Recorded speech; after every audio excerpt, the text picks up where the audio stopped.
It was supposed to be a perfect day, a trip to the fair, a little shopping, a graduation pool party, and a romantic dinner with her boyfriend. But in the blink of an eye, during an everyday ordinary routine, one 18-year-old girl's future was ripped away, and it only took 16 seconds. This is her story. Let me introduce you to Kelsey Smith. She was born on May 3, 1989, in Overland Park, Kansas, which locals refer to as OP. It's part of Johnson County and is considered the second largest city in Kansas, with a population of over 200,000 people. Since it is part of the Kansas City metropolitan area, some people consider it a suburb. This city is unique because it's directly on the border between Missouri and Kansas. So crimes that happen in Overland Park and the Kansas City area can get more complex when there are different departments and state laws involved. It's known for good barbecue, sports facilities, and being a great place for families to raise their children. OP was Kelsey's home for 18 years. Kelsey's parents are Greg and Melissa Smith. Greg was born in Emporia, Kansas, and joined the Navy after high school. He spent over 20 years in law enforcement, becoming a police officer the year that Kelsey was born, and later, he even worked as a Kansas senator. Melissa, who actually goes by Missy, had her hands full with 5 children, and she regularly volunteered at Vacation Bible School, Girl Scouts, and Boy Scouts. In 2001, she started working as a drug screen collector in Advent Health, and now she is a huge activist. When Kelsey was born, she had 2 older sisters who were super protective of her. Stephanie, who went by Stevie, was 5 years older, and Lindsay was older by just a few years. For a long time, Kelsey was the youngest child, which meant she was just a little bit spoiled, and she was so cute that she could get away with almost anything. But as a toddler, Kelsey was curious, inquisitive, and a bit devious. She had a little shirt that said, "My name is No-No," because she was always a little troublemaker. Once, she actually wrote all over the walls using a permanent marker. Greg took it as a sign that one day she would become an artist, and that's one way to be a positive thinker and a supportive parent, which Greg and Missy were. She was the type of kid who was always asking questions. I said she was inquisitive. Well, she wanted to know how things worked. Whenever she didn't understand something, she would ask, "Why?" Then her parents or siblings would explain it, and then she'd ask why, again, and just keep asking why, until they gave up. When Kelsey turned 4, Missy's friends started calling her Blueberry because she was obsessed with the color blue. She wanted to wear it every day to preschool. And you know, I like asking you questions to get to know you a little more. So what is or was your favorite color when you were a kid? Did it change? When it comes to colors, some people are obsessed for life and kind of adopt it into their personalities. When Kelsey was 6 years old, her spot as the youngest child was taken when her younger sister Dakota was born. Everyone called her Cody, and surprisingly, Kelsey was actually excited not to be the youngest anymore. Then just 2 years later, in 1997, Kelsey's younger brother Zach was born when she was 8. Now, Kelsey was a true middle child, though the age gap between her and her younger siblings meant she took on an older sister role, and she adored little Zach. When he was a baby, Kelsey insisted that she always be the one to take care of him. If she was there, she was looking after him, not Greg or Missy. She was carrying him around the house, playing with him, and even feeding him bottles. She loved her role as a big sister. Kelsey was independent, creative, fun-loving, funny, and she loved being a practical jokester, even though she had a serious side. Kelsey had a great sense of humor. She and her siblings regularly roasted each other. It was actually a running joke in their household that Kelsey had middle child syndrome because she loved all the attention she got. She liked to say that, out of all of them, she was the one who was planned, and her older sisters would say that if Kelsey was the result of a plan, then Greg and Missy should have been more spontaneous. But as much as they liked to tease each other, the Smith siblings had each other's backs no matter what. One time, when they all went to the mall as a family, Greg and Missy offered to buy Kelsey a treat, and she flat out refused to get anything unless all of her siblings were allowed to get something. She was generous. She was a bright kid with a big personality, and most of all, she was a huge social butterfly. I want you to think of the most extroverted person you know.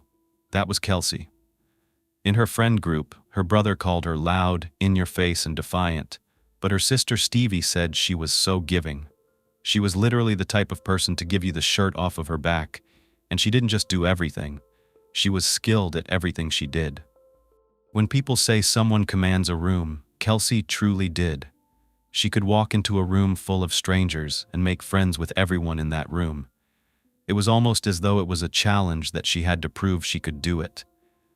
Because if anyone told her she might not be able to do something, she would prove she could, and she wasn't afraid of a challenge. When she didn't agree with something, she'd talk back.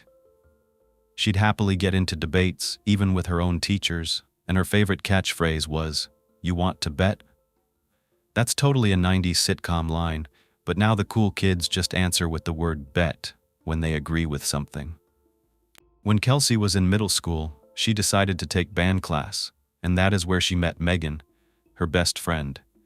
Both of them were in the clarinet section, and at first, Megan thought Kelsey was loud and a little bossy, but they soon became inseparable. They both ended up attending Shawnee Mission West High School and stuck together in the same music classes all 4 years.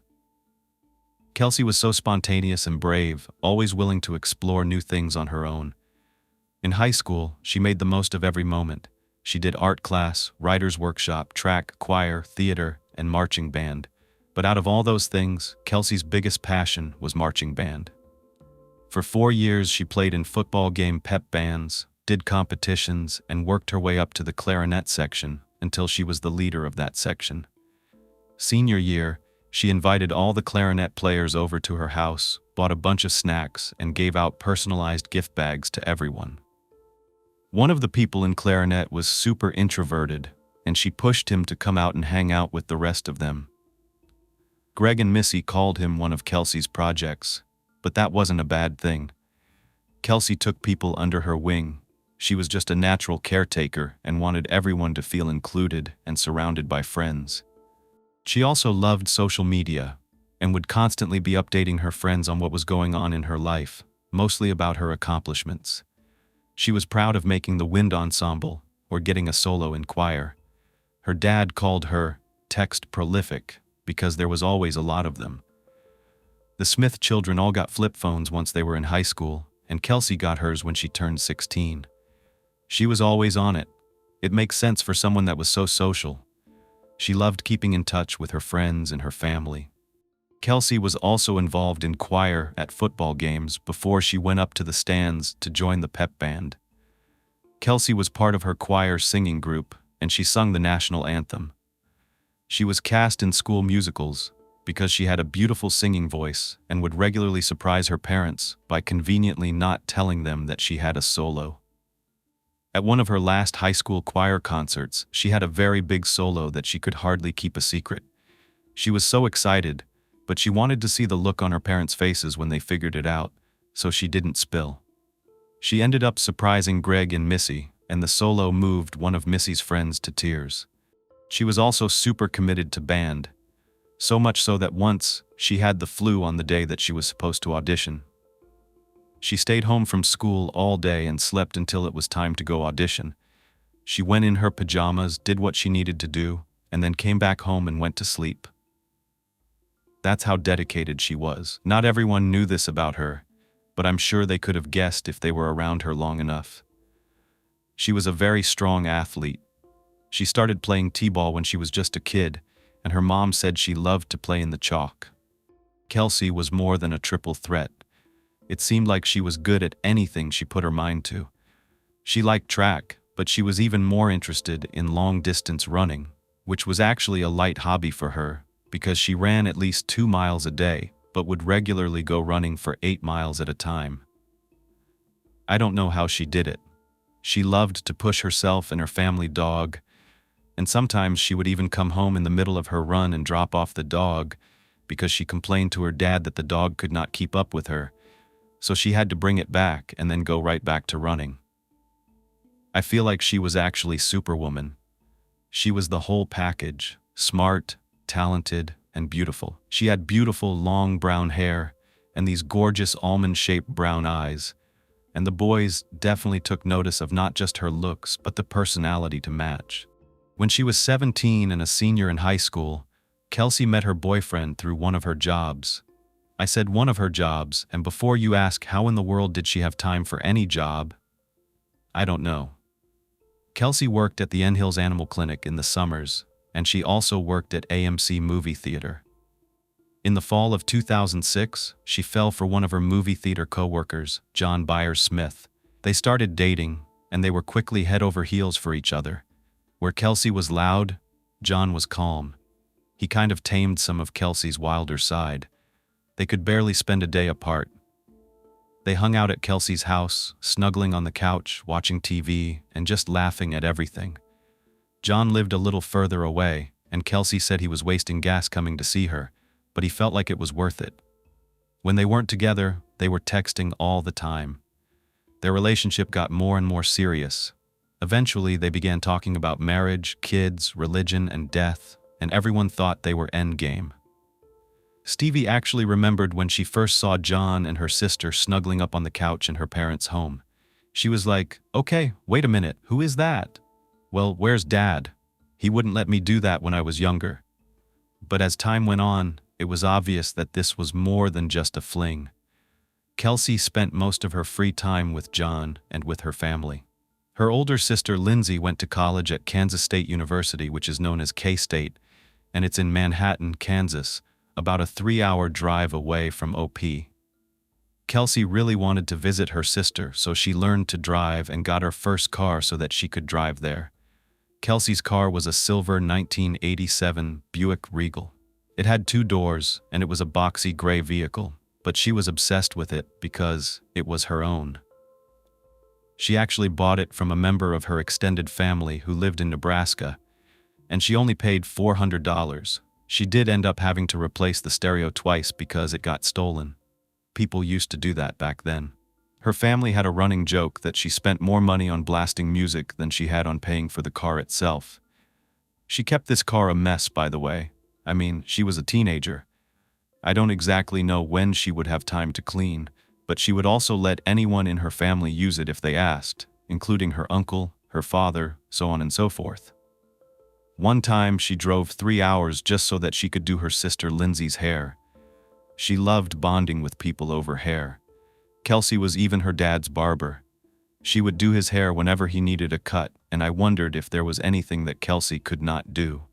This was before we had YouTube tutorials. Remember how I said that Kelsey loved to surprise people and make everyone feel loved and included? Well, she was known for making these huge balloon bouquets for her friends on their birthdays. She would buy the same amount of balloons as the age they were turning, and she would stay up all night long the night before, tying them all together. She actually found this pretty hilarious. She would bring them to school, and then her friends had to carry them around all day, getting a lot of attention. She also loved to share these kinds of things on social media. She would take pictures of the balloons hanging on her friends' lockers. Her secrets and surprises went even further, though. Senior year, she began applying to colleges, but she didn't tell anyone where she was going to go, especially not her parents. Greg and Missy had no clue whether Kelsey wanted to go to Kansas University or if she wanted to go to K-State. Those were the 2 biggest state schools in Kansas. Greg was convinced that Kelsey wanted to go to KU, a school only 40 minutes away in Lawrence. He had taken her to all their football games growing up, and KU football was trash, but they both loved to root for the underdog. Plus, Kelsey's boyfriend, John, was going to KU. Greg, of course, knew that the odds of staying in a high school relationship through college were pretty low, and Kelsey and John knew this too. They were mature and rational about their future, but Greg was still convinced that they would end up at the same college. They were just drawn to each other like magnets. But on the other hand, Missy was Team K-State all the way. She thought that Kelsey would choose K-State because the city of Manhattan is a little smaller, and Missy thought the people were nicer and more Kelsey's vibe. Plus, both Kelsey's sister Lindsay went there, and her best friend Megan was going to go to K-State, so Kelsey would feel at home right away. And not only that, K-State had a great veterinary program, and Kelsey was a huge animal lover just like her grandparents. She was interested in medicine, but she told Greg she didn't want to cut people open. But she loved working at the animal clinic and could see herself taking care of animals for the rest of her life. Greg and Missy went into senior night with no clue what Kelsey would decide. When it was finally announced over the intercom that she was going to go to K-State, Greg looked at Kelsey and said, "What the hell?" She just could not stop laughing. She told him she picked K-State because it had the best marching band program. With all of Kelsey's hobbies, it was hard to figure out what she would put first. One thing was for sure, Kelsey was full of life, but she didn't take life too seriously. She loved being silly, and sometimes she would do things like chug an entire soda and then burp like a truck, or just annoy her mom. Even though Kelsey seemed like a very happy, fun-loving, and positive person, she was human. She definitely had her bad days, especially because she was a typical teenager that had mood swings. Sometimes her bedroom was downstairs near Greg's office, and he remembers one day she slammed her door shut after an argument with Missy and shouted, "That woman, your wife." It was funny. She got hangry easily.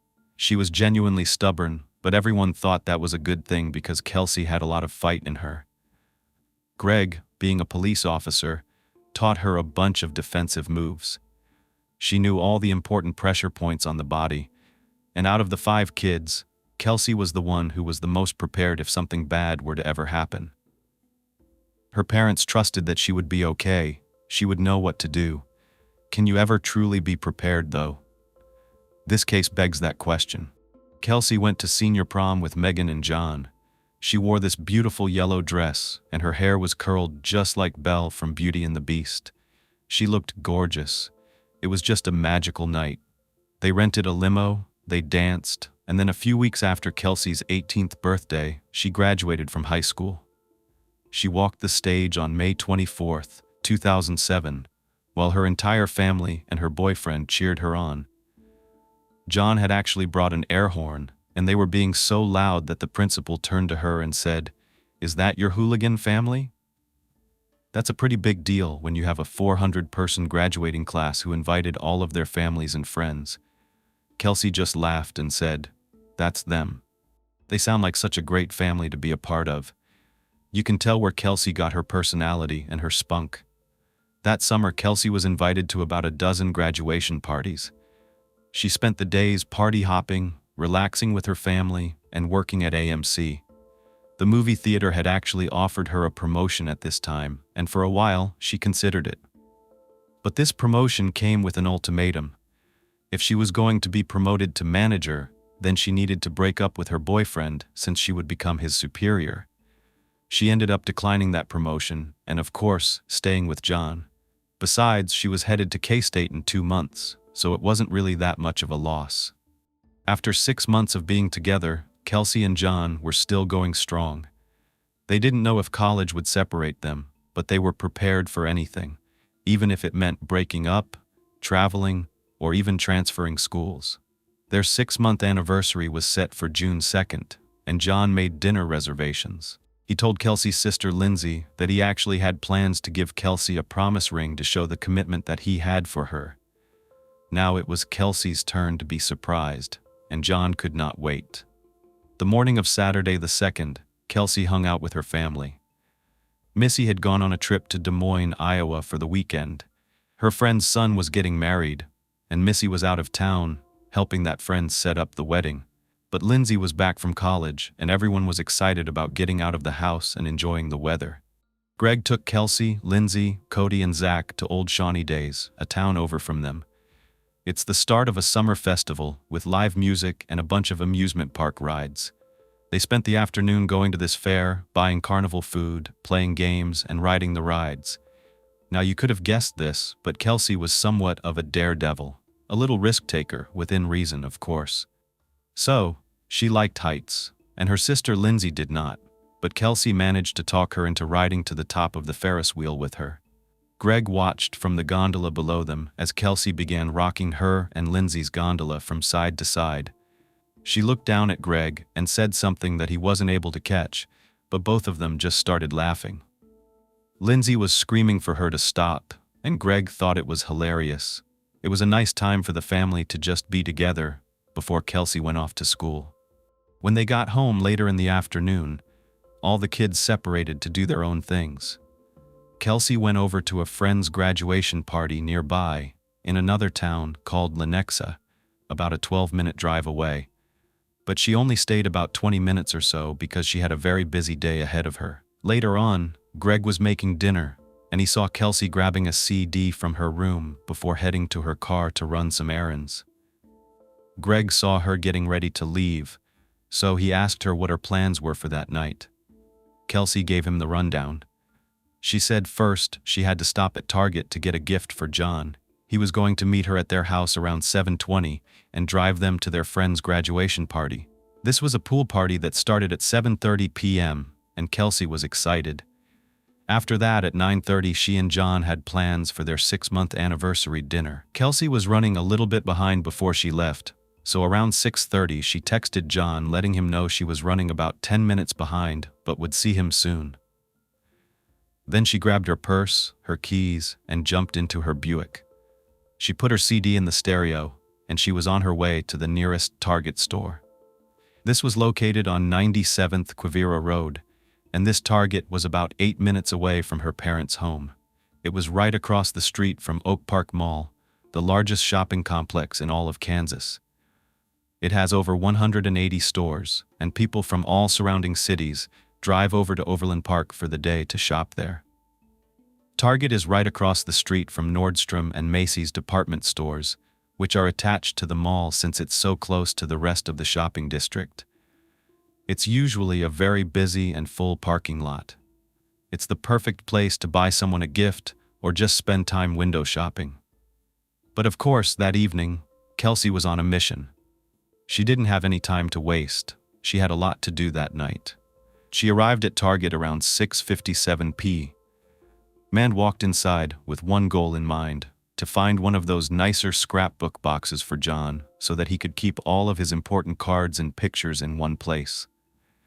This idea stemmed from something that happened a few months before. Kelsey had gifted him a card. It was very heartfelt, and he thought he had lost track of it.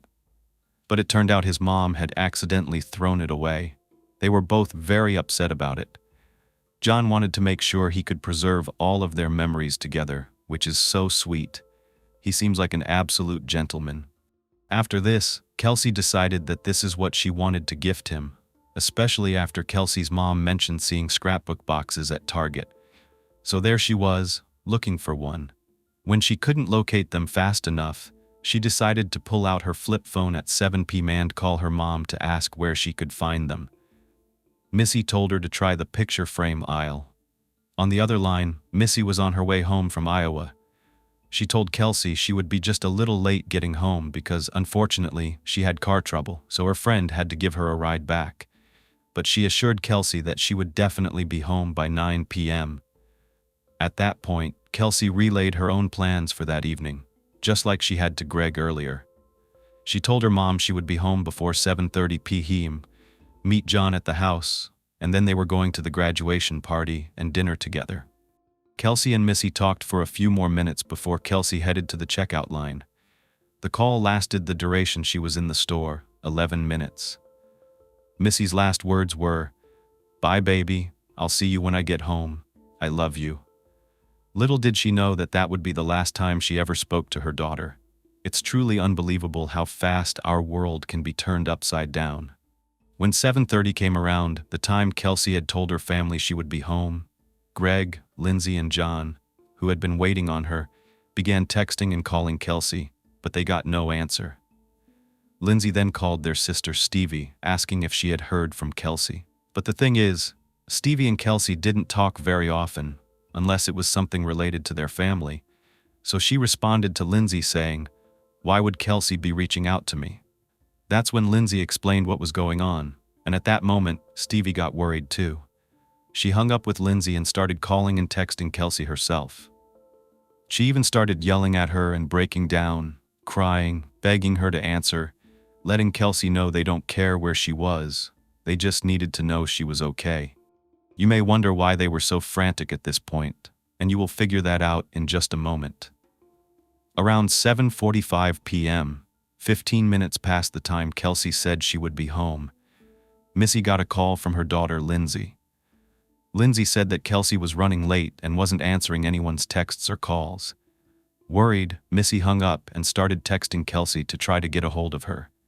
When Kelsey did not immediately respond to those texts, her mom felt that deep down something was wrong. They say that a mom always knows, but it goes beyond intuition. When she was told that John was there waiting for Kelsey, Missy said, "Call the police, something's not right." The Smiths had a family rule. If you had to change your plans or change your location while you were out, you immediately called or texted either Greg or Missy. You let somebody know. Kelsey actually carried this rule out with her friends as well. She would make them call their parents and let them know if their plans changed. In Kelsey's case, it was part of growing up in a law enforcement and Navy household. Greg had seen some really bad things in his time and worried for the safety of his kids. If Kelsey or any of her siblings were late, even by a minute, they were grounded. 2 days for every minute they were late. I know that this seems really strict, but this is how they understood just how important it was to abide by this rule. For Kelsey and the other Smith children, it was all they knew, and they lived by it. Kelsey was very responsible. She never wanted to scare or worry anyone, so her silence, especially after 30 minutes, was a huge red flag. Even if it doesn't sound very long to any of us, it was to the Smith family. Actually, Greg initially started worrying as soon as Kelsey didn't come home immediately at 7:30. That is how reliable Kelsey was. But her Buick wasn't so reliable, so they thought maybe she had broken down. As a matter of fact, her 1987 Buick had broken down earlier that month. So they wondered if something had happened to her car. But why wouldn't she call? Maybe her flip phone had died, but what are the odds of both of those things happening at the same time? It didn't seem likely, especially for Greg with his law enforcement mentality. I know we don't like to assume the worst, but like I said, you can imagine, Greg had seen a lot of things. Just like you and I have heard a lot of true crime stories, our minds tend to go toward the negative, as much as we want to give someone the benefit of the doubt. John had actually shown up for their date at 7:20 and had been excited, just hanging out with Greg and Lindsay, waiting for Kelsey to show up. But when they all realized she was late, they freaked out. John was really worried. He called and texted her again and again. And remember, this was flip phone age. You had to push the same key a few times to get a certain letter to text. It would have taken a lot more work than it does today with voice to text. But he was so concerned. This is around the time they called Missy, and she told them that Kelsey had been shopping at the Oak Park Mall Target. She knew which Target it was because they had discussed the layout of the store and where to find the scrapbook box. So Lindsay and John wasted no time at all. They drove over there, looking for her Buick, but they didn't see it anywhere. Meanwhile, by 8 p.m., 30 minutes past the time Kelsey was supposed to be home, Greg started making calls. First, he reached out to a bunch of different police departments in the area, asking if they had any contact with a car matching Kelsey's description of her Buick or the license plate number. He wanted to know if any accidents had been reported. He said he was being a cop at this point. It was just his instinct, but there were no reports. So then he started calling all the hospitals around town, trying to see if Kelsey had been admitted, but she hadn't. After that, Greg called his parents, who lived even closer to the Oak Park Mall than they did, and he told them to please drive around in the area and look for her car. When Missy finally got home around 9 p.m., they caught her up on all the details, waiting and hoping to see Kelsey walk through that door and apologize for being late. But she never did, and it was getting later and later. Everyone was still calling Kelsey nonstop, and now Missy was joining the rest of her family as they stood around, desperate for answers. It was 10:48 p.m. Hours had gone by with no word from Kelsey, and that's when Greg called the police department to report her missing. Too much time had gone by, and they had looked everywhere they could think of. He wasn't going to take any chances, and knew that time was of the essence if she was truly missing. Around the same time, Missy got a call from Kelsey's grandma, Mimi, who was still out there looking for Kelsey's Buick. She asked Missy if it had a Nebraska license plate, and that's when Missy realized they had driven to Nebraska to pick up the Buick.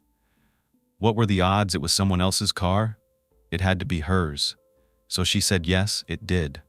Kelsey's grandparents had found her car. It was at the mall parking lot near Macy's, right across the street, half a mile away from the Target where Kelsey had been shopping. Even though John and Lindsay said they went over there and had not seen it when they drove over there an hour earlier, now that was concerning. No, it was more than concerning. It meant that Kelsey's car had been abandoned. Kelsey loved her car, and she was responsible. She would never willfully abandon it. Greg and Missy set out for Macy's parking lot and called John and Lindsay to let them know where they were going. Stevie was also on her way over there at this point, and she was in a panic. So she actually had one of her friends drive her there, since John and Lindsay were still out looking in the area. They arrived at the Macy's parking lot first. It was pitch black outside, and the lot was vacant by this time of night. Shoppers had already gone home, but there was Kelsey's car, still there. When John looked through the car windows, it was way too dark to actually see inside, so he told Lindsay he was going to open the door. Lindsay was on the phone with her dad, and Greg said, under no circumstances could John touch that vehicle. And we know why.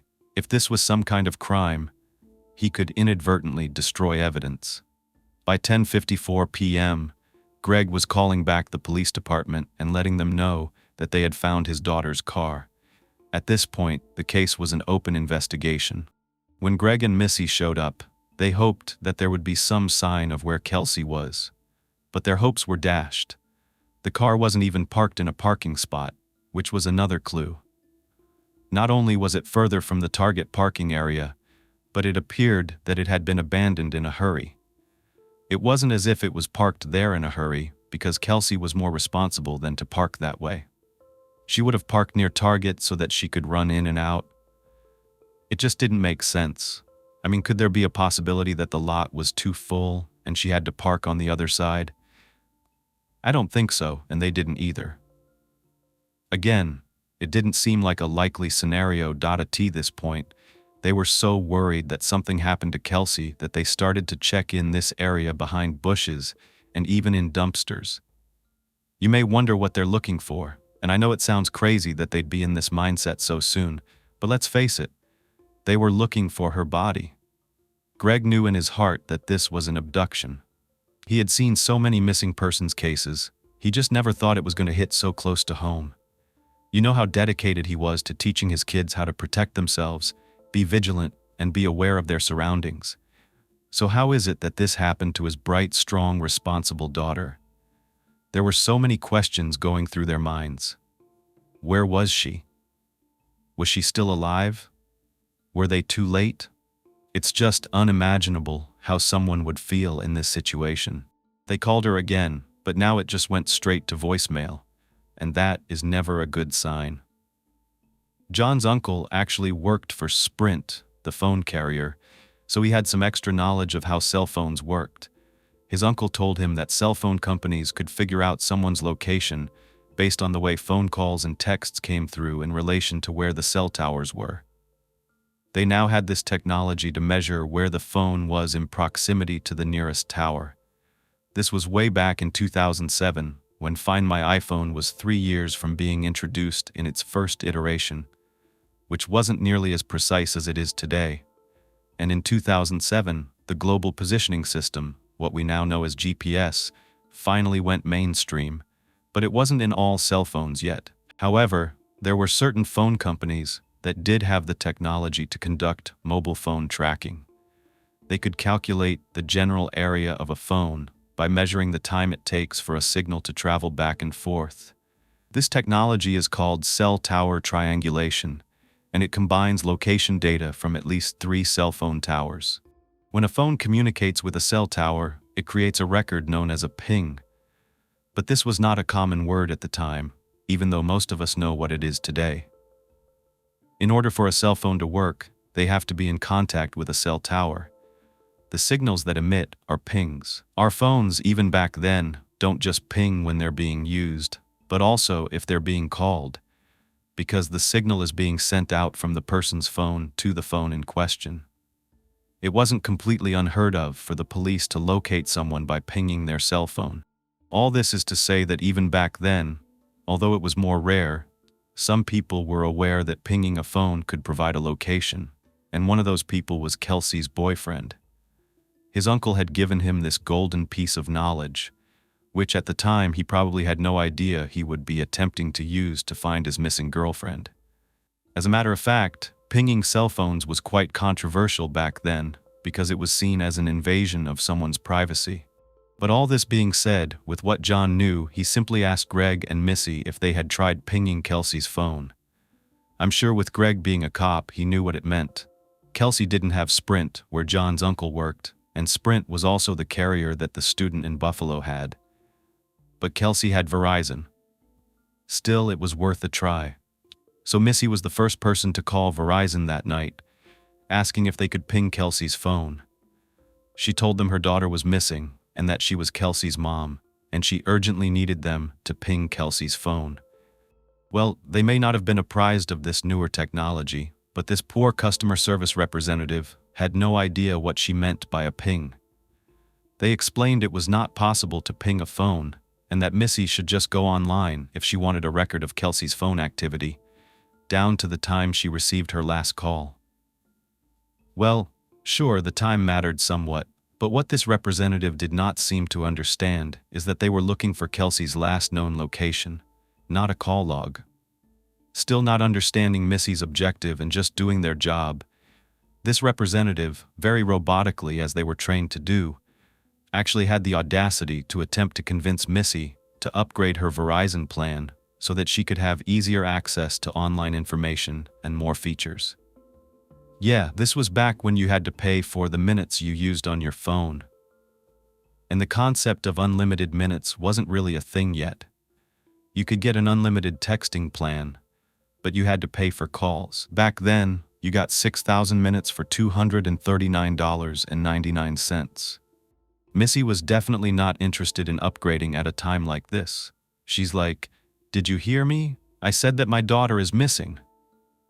And needless to say, this phone call went nowhere. When the police showed up, Kelsey's whole family was there in the parking lot, and they realized how intense this situation was when Missy said that she had checked bushes and dumpsters for Kelsey's body. Kelsey's parents gave the police permission to search and gather evidence from her vehicle. In the passenger seat, police located a Target bag containing a scrapbook box and a roll of wrapping paper, and Kelsey's purse was still there. This indicated that she had made it back to her car after her shopping trip. When they checked inside her purse, Kelsey's phone, her ATM card, and her car keys were missing. Other than that, it did not seem like there was any sign of a struggle or forced entry. But there was something suspicious hanging out of the trunk that was really uncharacteristic for Kelsey. Police thought it might be a piece of paper, or maybe even a piece of clothing. As they got closer, they realized it was actually the handle to a bag. You can imagine how frightening that thought must have been. I'm sure you know what everyone was thinking. Could Kelsey be inside? So they knew they had to open the trunk, even though they were completely terrified that they could find Kelsey's lifeless body inside. Her parents even brought a spare set of keys with them, just in case the car was locked, and now the police were using them to unlock the trunk. They couldn't hear anything coming from the inside, and it was just a surreal moment where they did, and at the same time didn't want Kelsey to be inside. On one hand, if she were alive and merely tied up and gagged, then of course it would be a relief. But on the other hand, they realized that they could also find her deceased. Her whole family was standing there, just holding their breath, watching as the cops opened it up. And when they did, they looked inside and it was completely empty. That seems like it would have been a relief, but not knowing where Kelsey could be was unbearable for her loved ones. Stevie dropped to her knees. It was becoming more real at this moment. Kelsey wasn't just late and not responding. Something was really wrong. Missy's heart dropped. Forensic investigators were sitting there bagging up all of the evidence from the car and having the Buick towed to the Johnson County Sheriff's Office crime lab for testing. By midnight, Detective Sergeant Bob Miller and Detective Candace Bridges were both assigned to this case. Greg could not officially work on his own daughter's case. Even though he was a police officer, Not only did he work in an entirely different department, but investigating his daughter's case was not legal for him to do in Kansas. Plus, he, like everyone else in the family, was actually considered a potential suspect at this point. They took everyone back to the police headquarters, where detectives conducted several interviews. Missy and Greg were sitting in one of the interview rooms, and he pointed out the cameras. He said, "You know we're suspects, right?" Missy responded, "I don't give a sh." She wanted them to interview them so they could be ruled out, and detectives could go out there and find their daughter. After answering all the questions that authorities had for them, the detectives moved on to John. Now, of course, John, being Kelsey's romantic partner, would be the most likely suspect. But Kelsey's family didn't think so. They described him as a wholesome, nice guy. But detectives couldn't bank on that. The way they saw it, here's this 18-year-old girl who just graduated from high school. She was beautiful and now missing at this pivotal age, in a time in life when things change a lot. Maybe Kelsey didn't want to be with John anymore. John had to prove he had nothing to do with this. When he was interviewed, they asked him about his relationship with Kelsey and how it was going. Kelsey was super excited about going to K-State in the fall, but he was going to Kansas University, and they were planning on splitting up when they went to college. So this piqued the detectives' interest. They were going to break up? Didn't John tell Kelsey's sister he was just going to give her a promise ring? So that seemed a little contradictory and suspicious, especially now that she's missing. Detective Bridges started coming up with things that could have gone wrong. Maybe Kelsey got pregnant and they didn't want anyone to know. Maybe they planned to have Kelsey disappear for a while until they figured out everything. Or maybe John had made her disappear. Had they gotten into a fight? Had John driven to Kelsey's house just to give him an alibi? Detectives questioned whether Kelsey was upset about them breaking up, and they really grilled John. They were treating him as their prime suspect, but he insisted he loved Kelsey and he was not involved. He just willingly handed over his cell phone without them telling him to and showed all of their text messages. There was no sign of an argument, but there were a few cryptic messages, so to speak, as he was asking where she was and what's going on. At one point, he said something about property that his parents owned, and he suggested to Kelsey that if she was really mad about something and that's why she wasn't answering, she could go meet him at that property and he wouldn't tell anyone. But still, she never responded. However, after looking at the context of these messages, they realized that most of their exchanges before Kelsey went missing were all positive. They were excited, planning their evening together. And then, after she went missing, all of John's unanswered texts were asking Kelsey where she was and expressing how worried he was about her. The police began to realize John probably wasn't involved. They were actually pretty surprised about how open he was. People can become really defensive about their privacy when it comes to cell phones, especially teenage boys, even if they have nothing to hide. But John was super cooperative, and both Missy and Greg insisted he was not involved from the very beginning. Detectives ended the interview, and they put in a request for his cell phone records. He gave them a DNA sample and his fingerprints. The detectives actually took DNA samples and fingerprints from the entire Smith family and continued interviewing to get the whole story. That's when they learned that Kelsey had not even been shopping at Macy's, even though that's where her car was found. She'd actually been at Target the last time she talked to Missy. Since Verizon wasn't willing or able, I guess, to figure out where Kelsey's phone was last located, the Target surveillance footage seemed like their best bet. They were hoping that there were cameras in that parking lot that would show which direction Kelsey drove in after she got in her vehicle. However, it was the middle of the night, and Target did not open until 11 a.m. because the next day was a Sunday. But of course, the officers asked Target management if they could come in earlier to look at the tapes, and they obliged. But they still had to wait until the morning. The rest of the night, Missy and Greg got in touch with a couple of different Verizon representatives, but every time it was the same story. They couldn't ping a phone. They couldn't even give them that much information because Kelsey was 18. Even though her plan was in her parents' name, she was an adult, and they needed the subscriber's permission, which didn't make any sense because the subscriber is the one that's missing. It was very frustrating. Even after the investigation began and a team of detectives called Verizon at 3 Ivesbury of Verizon Mitring to find Kelsey's location, Verizon still refused to reveal the information the police needed. Proper documentation was required, which is what I alluded to earlier. Privacy issues. Law enforcement agencies have to get subpoenas before they can access these records, especially back then. Now it's a little different. No one was sleeping that night at the Smith residence. Kelsey's friends had even come over to help find her. They even made missing persons flyers with her age. She was 18, her height 5 feet 6 inches, hair color brown, eye color brown, weight 120 pounds, and last known location, Target.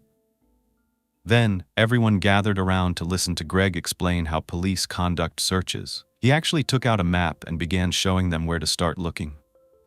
By the next morning, at 6 a.m., Kelsey's friends took it upon themselves, with the information they gathered from Greg, and they went out covering different areas and handing out flyers.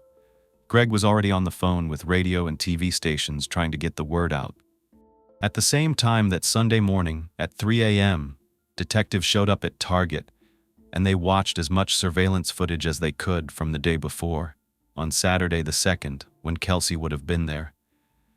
They even went back a little further and checked between the hours of 6:55 p.m. and 7:15 p.m., scouring the footage for even the smallest clue.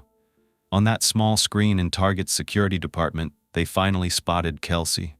They watched her as she entered the store, wearing her usual summer attire, a pink tank top, black shorts, and tennis shoes. It was the time of the year when it's still light outside. She walks through the store while she's talking to her mom on her phone. Then she goes to the checkout, signs a receipt for her items, and leaves the store carrying a Target bag and a roll of wrapping paper, which is the exact items that were found in her car. Kelsey was walking pretty fast. She was clearly on a mission to get back home in time to meet her boyfriend. The lot was packed, with a lot of cars, but hers was in the spot, not at Macy's. She goes to the passenger side of her car, where there's a vacant spot next to her car, and she puts her things in the passenger seat. She unloaded a few of her items in her passenger seat before walking behind her vehicle to the driver's side to get in. On that side, there was a car parked next to her. From the video footage, they can see her get into the car and drive away. The whole thing takes about 16 seconds, but this footage wasn't exactly high definition. It was the normal 2007 parking lot camera footage, but nothing seemed out of the ordinary. However, they thought there had to be some clue they were missing. What happened next? Where did she go? How did her car end up back in the same vicinity in a different parking lot, and some of her personal belongings were not there? Why would she have gone anywhere else? The detectives were actually more confused than before, because it didn't appear to be a missing persons case.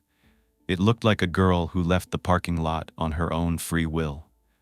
Police continued to search through hours and hours of surveillance footage, now trying to take note of the other people who were in Target at the same time, before or after Kelsey.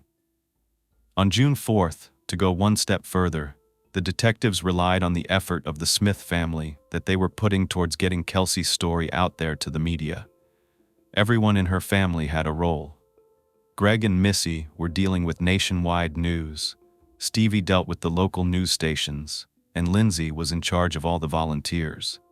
Police were now looking for anyone who had been at Target that day. If they could just come forward with any information, they may have. You never know if you may be asked to come forward one day as well, so always keep your eyes open. But of course, lots of people were willing to help, and many tips came in. About 400 people actually came out to that Target to help look for Kelsey. And the detectives were conducting interviews with the people who called in, saying they had been shopping the same day Kelsey went missing.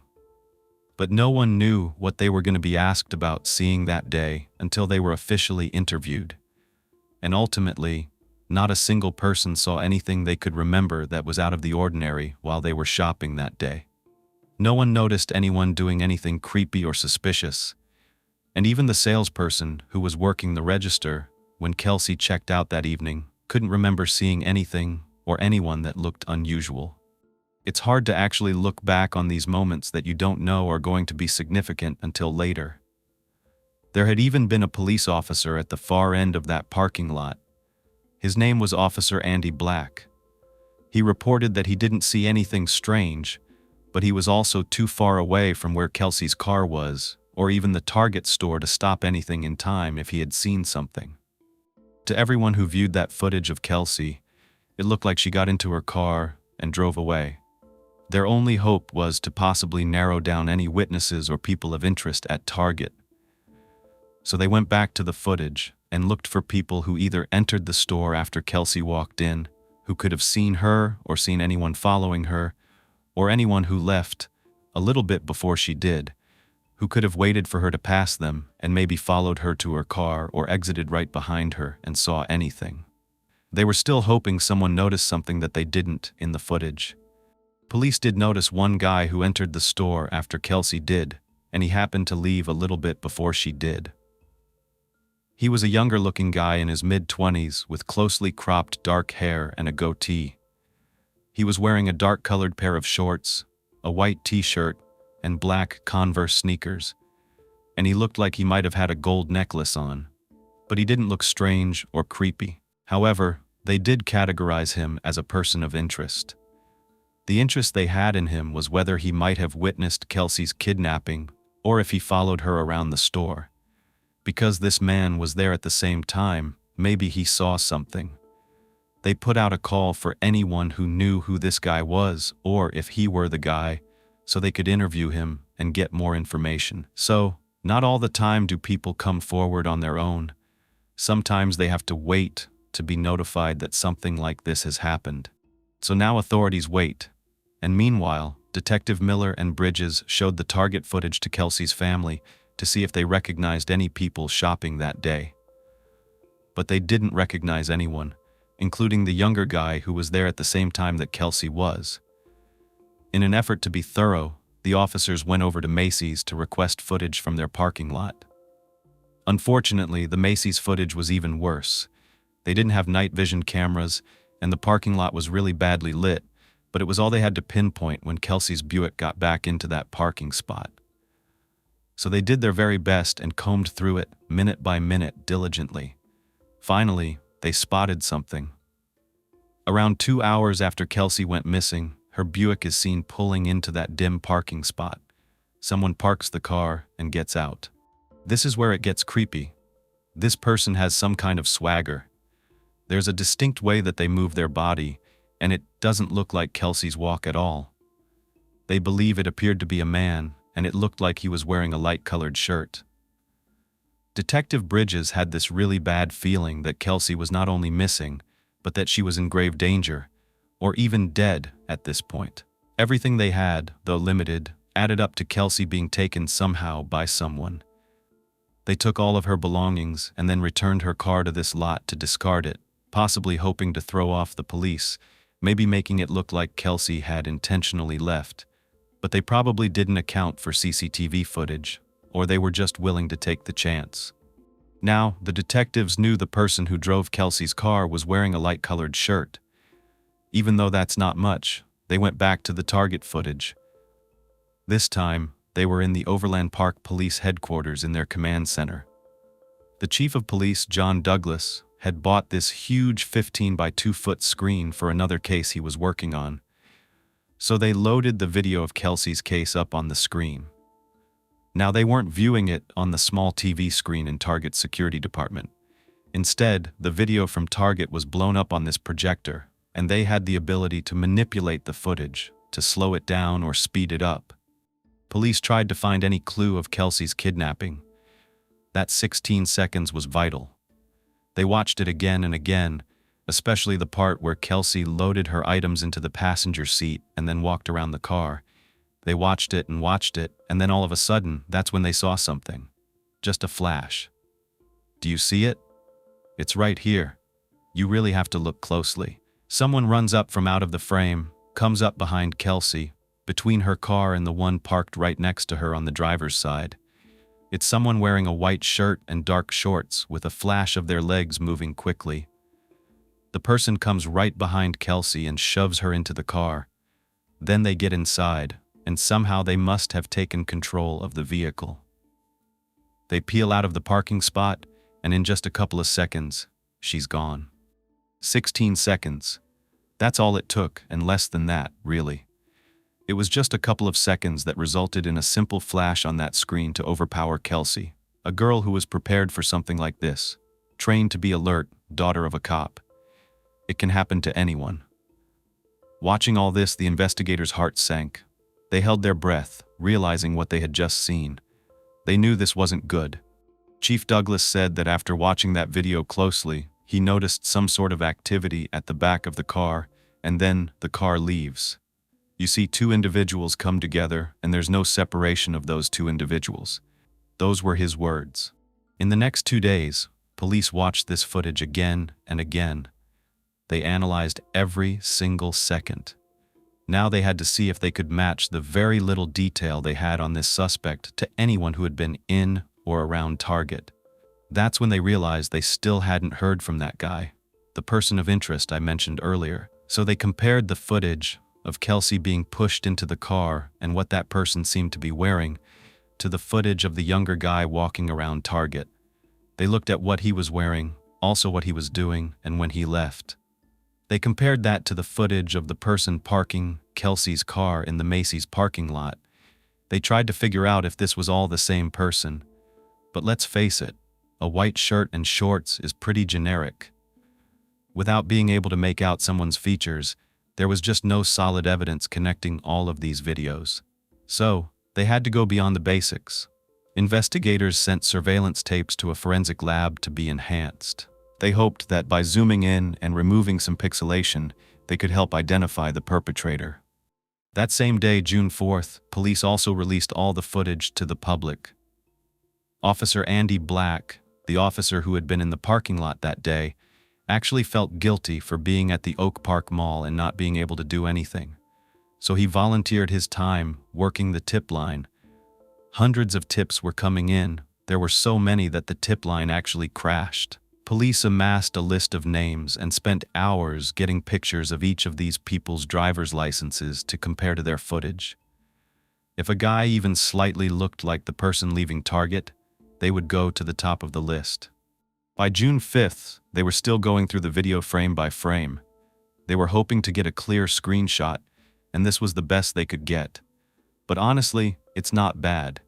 If someone knew this person, I think they would recognize him. All the while, detectives continued to correspond with Verizon about getting the location of Kelsey's phone. Verizon was still hesitant to provide this information because it wasn't standard policy.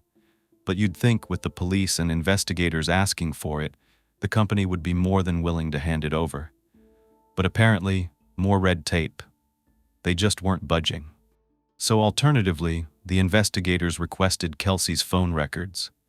But Verizon said, I kid you not, that they were unavailable because they required upper management to release them. I'm sitting here thinking the obvious next step is just to talk to someone in upper management. It was a mess for a literal communication company. There were a lot of communication issues when it came to cooperating with authorities, and Verizon just didn't have the resources in place to provide information quickly. They just didn't have systems in place for these specific requests back then because they weren't made that often, if ever. Investigators resorted to old-fashioned police work. They went door to door, searched the Oak Park Mall area and surrounding neighborhoods in Overland Park. They were hoping to find any clues that any residents may have had, heard, or seen.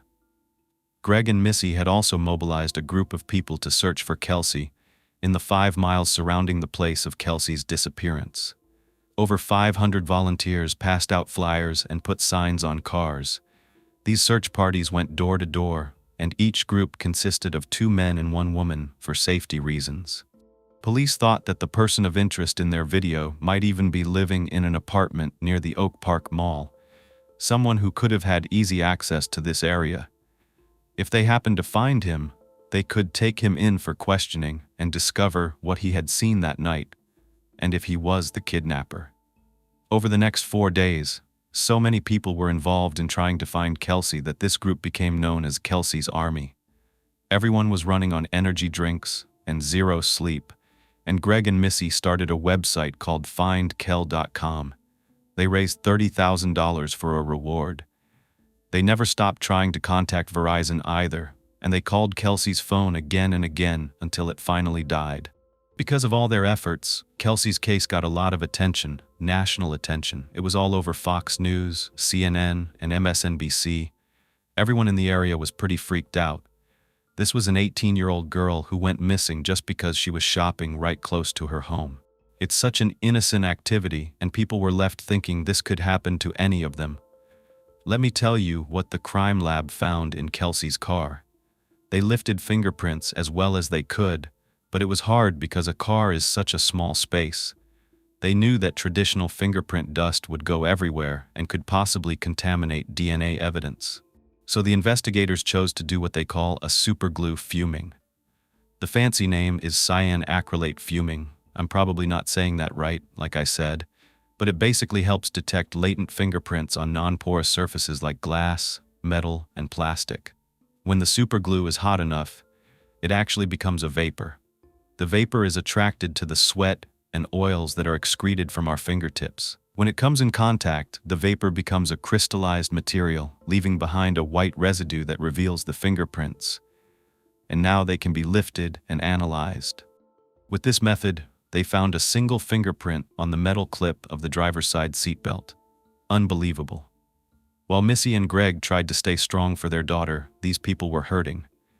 Missy couldn't even eat because she knew that if Kelsey was kidnapped, or worse, if she had passed away, then she wasn't eating either. Not knowing what happened to her was literal hell.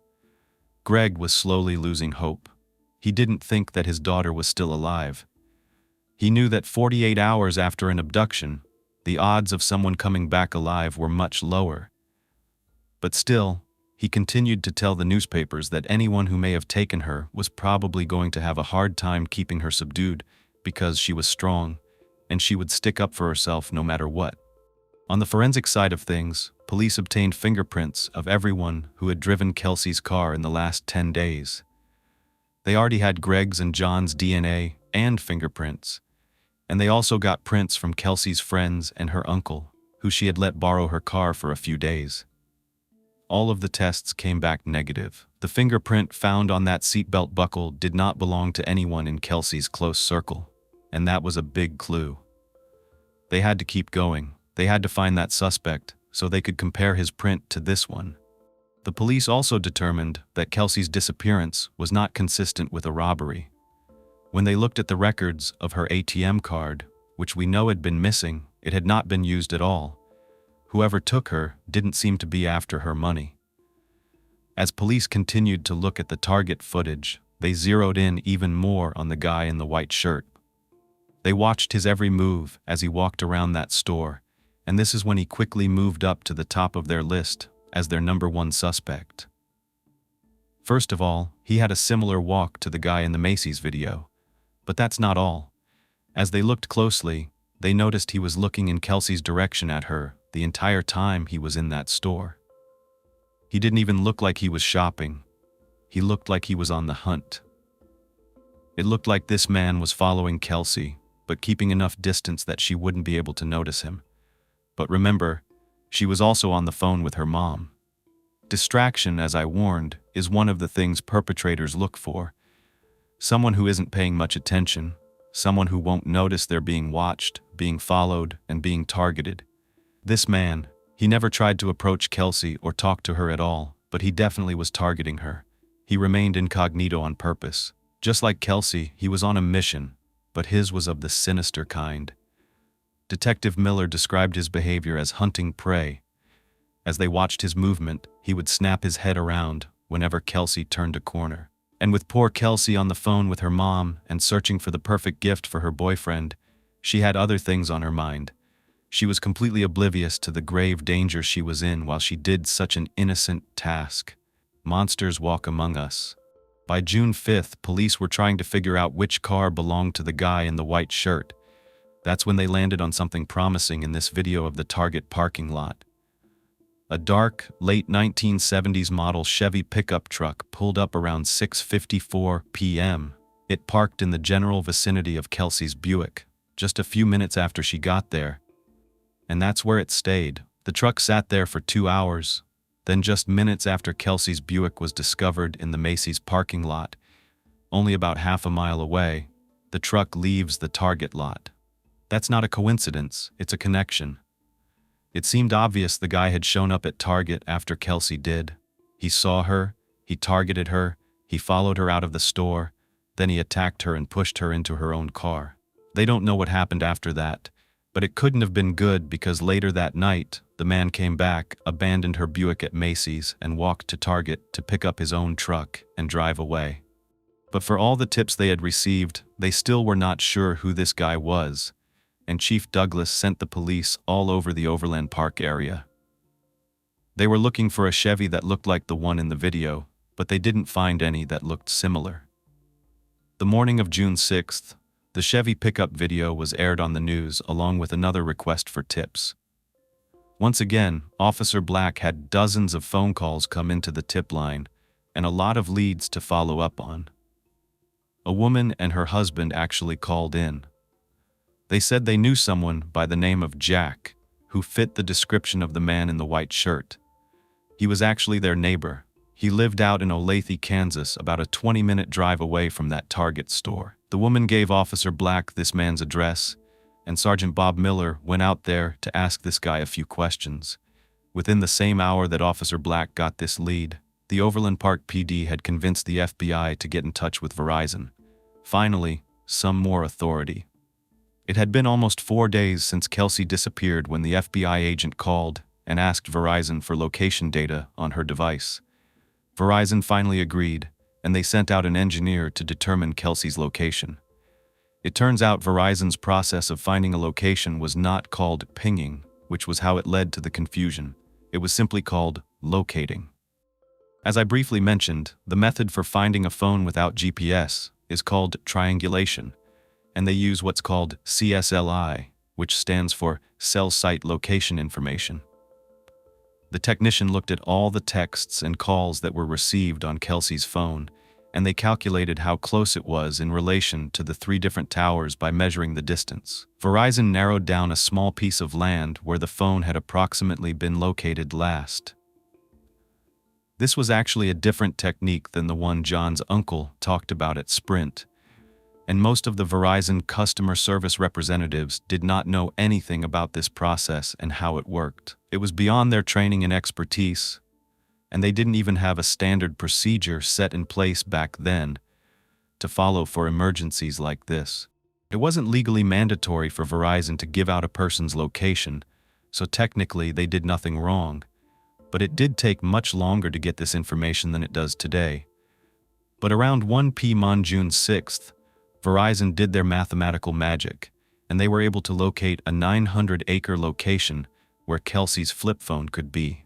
When police looked at her call and text records, her phone could be tracked the entire drive there. Kelsey's phone had lit up or connected to a tower every time John sent her a text. Her phone's last location registered at 7:56 p.m., with the closest cell tower near Byers Road in Grandview, Missouri. It was a remote area just 20 minutes from Oak Park Mall. It was called Longview Lake Park, a heavily wooded area southeast of U.S. Route 71 and Missouri Route 150. 240 officers from Kansas and Missouri, police academy students, and the FBI searched for Kelsey's phone, and by extension, Kelsey. Because the grim reality was that they were looking for her body, not for her still being alive. They split up into groups of 20, and they walked shoulder to shoulder through this park, along with a team of search dogs. The area was super dense with trees, brush, and tall grass, but Kelsey had a whole army looking for her. Kelsey's army. Within 1 hour of getting those results from Verizon, they found Kelsey. John's text proved to be what led them to where her phone had been active last. The officers who found her were from Texas, and I believe they were talking about Texas County, Missouri, and not the state of Texas, because that would have been a long drive. But Kelsey was found in a small hollow next to a tree. The area was between the roads of Grove and Raytown, near a hiking trail that wrapped around Longview Lake. All of her clothes had been removed, and she was covered by a mat that was woven with bare branches, sticks, brush, and leaves. At that time, exposure to the elements had severely affected her body, including insects like ticks. Someone had also made an extra effort and poured bleach all over her body in order to wash away evidence. Her shirt was near her body, but the rest of her clothing was around 100 feet north of her. They were a flowered bathing suit top and bottom, and her black shorts and shoes. She was found with a gray belt tied around her neck. The police were not 100% sure this was Kelsey, but they had reason to believe it was because of the proximity to her phone, which they found. She was taken in for a forensic examination, and of course, an autopsy. Now the police were in a race against the media. They wanted to let Kelsey's family know before they saw it on the news. At 2 p.m., Greg and Missy were at home when they received that call from the police department. The police officer said that there was a breakthrough, and they were coming by with the news. Greg asked, "Is this something that we need to brace for?" And the officer responded with, "Yes, you better brace." Greg and Missy waited in agony, but within just a few minutes, the officer was there in their driveway, and he said that they had recovered Kelsey's body. Missy started screaming. She just kept saying, "Not my Kels." They were devastated. Their entire world had been ripped apart. Stevie pulled up and saw her parents sitting on the back of her dad's pickup truck, just bawling their eyes out. She'd never seen her dad cry like that before, and she just lost it. She dropped to the ground and screamed, "No," over and over again. She couldn't even walk. John's parents also got there and heard the news, and John learned soon after this when he saw his dad cry, it hurt even more. But the long search for Kelsey was finally over, but now started the long search for justice. Kelsey's body was identified at 3 p.m., and Chief Douglas held a 4 p.m. press conference to reveal their next steps in the case. Douglas said there were still no suspects, but they had received over 500 tips in the past few days, and they were interviewing numerous people, hoping it would lead to results and justice for this family. Their only person of interest was the man in the white shirt in the surveillance footage. They wanted to know if anyone could connect him to a Chevy pickup truck, and with the help of the Missouri police, who were involved because Kelsey was found over state lines, they amassed a list of people with longer criminal records who lived near Grandview.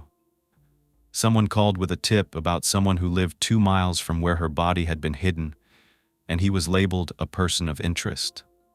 Greg even spoke at press conferences, and he thanked everyone for helping with this investigation. He said Kelsey was deeply loved and that she was now home in heaven. He asked the community to keep the Smith family in their prayers. In the meantime, the forensic pathology examinations began, and medical examiner Mary Dudley worked hard to determine the manner and cause of Kelsey's death. When her autopsy eventually came back, it was very clear what had happened. Kelsey had fought. She fought hard to survive. She had bruises all over her hands, and her cause of death was strangulation. Her killer had used a nylon belt that was found in her car as part of her movie theater job uniform, and they used that to strangle her. She'd actually been strangled over and over again with this belt, just enough until she lost consciousness, and then she would be brought back to being conscious. I can only imagine the horror she was going through until she eventually passed away. The nylon belt was still around her neck, and the marks cut deep. Strangulation is horrible, it takes a while, and she was probably so confused and terrified. Knowing Kelsey had been found without her clothing, the medical examiner confirmed that she had been targeted by a male perpetrator. She had been violated both vaginally and anally, and likely while she was still alive. Whoever did this tried to take away her power and completely erase all DNA evidence with that bleach. But let's face it, it would be really hard to destroy all of the evidence after an attack like this. When Missy and Greg found out about all of this, they felt completely sick, and they chose not to look at any images. I don't blame them. Seeing a daughter or a sister like that would haunt you forever. From what they could tell, whoever had killed Kelsey didn't know her. The nature of her injuries was severe, but they were not overkill. She was targeted in that Target store at random. She was kidnapped and killed in a very short amount of time. So even if her family had gotten those cell phone records from Verizon on the 2nd, they probably wouldn't have been able to save her. But they had spent 4 terrifying days, spending every waking hour searching for their daughter. They could have been spared some of that grief had Verizon just helped them locate her sooner. They still had so many questions. Had Kelsey been driven to the second location, or did she drive there herself? In what circumstance would she willingly drive to another location? Because Greg had always warned her, never drive to a second location if you are attacked in public. You have to fight to stay in the public. I understand being pushed into her vehicle, but how did he keep her there? I thought about her being able to possibly get out of the passenger side. Every scenario went through my head, but there wasn't any way for me to know. While Kelsey's siblings and boyfriend were deeply affected by this news, as you can imagine, when Kelsey had talked about death in the past with John, she said that she wanted her funeral to be a celebration. He was devastated that he couldn't spend the rest of his life with her like he intended. Greg said that Kelsey's little brother Zach, who was only 10, spent a lot of time playing video games before Kelsey's celebration of life. It didn't sink in what had happened to his older sister, who had always taken care of him, that she was truly gone. It wasn't until the private visitation that it really hit them. Kelsey's service was held on June 12th at Hillcrest Covenant Church, and over 800 people came to honor her life. Everyone wore blue at the service. They played her favorite songs, and her father made a speech. He said he was thankful for Kelsey's army, and that Kelsey lived more in 18 years than many people do with a great deal more time. Kelsey's friend Megan didn't know how she was going to cope with going to college, the next big step, without her best friend by her side. And John was going through a living nightmare. He had been talking to Kelsey about marriage and children. He told Fox News that she was my fish from that ocean. She was so perfect for me. I can't imagine what he must have been going through buying a promise ring, about to surprise her. The only comfort was that Kelsey might be watching all this from heaven and that the person who killed her was behind bars.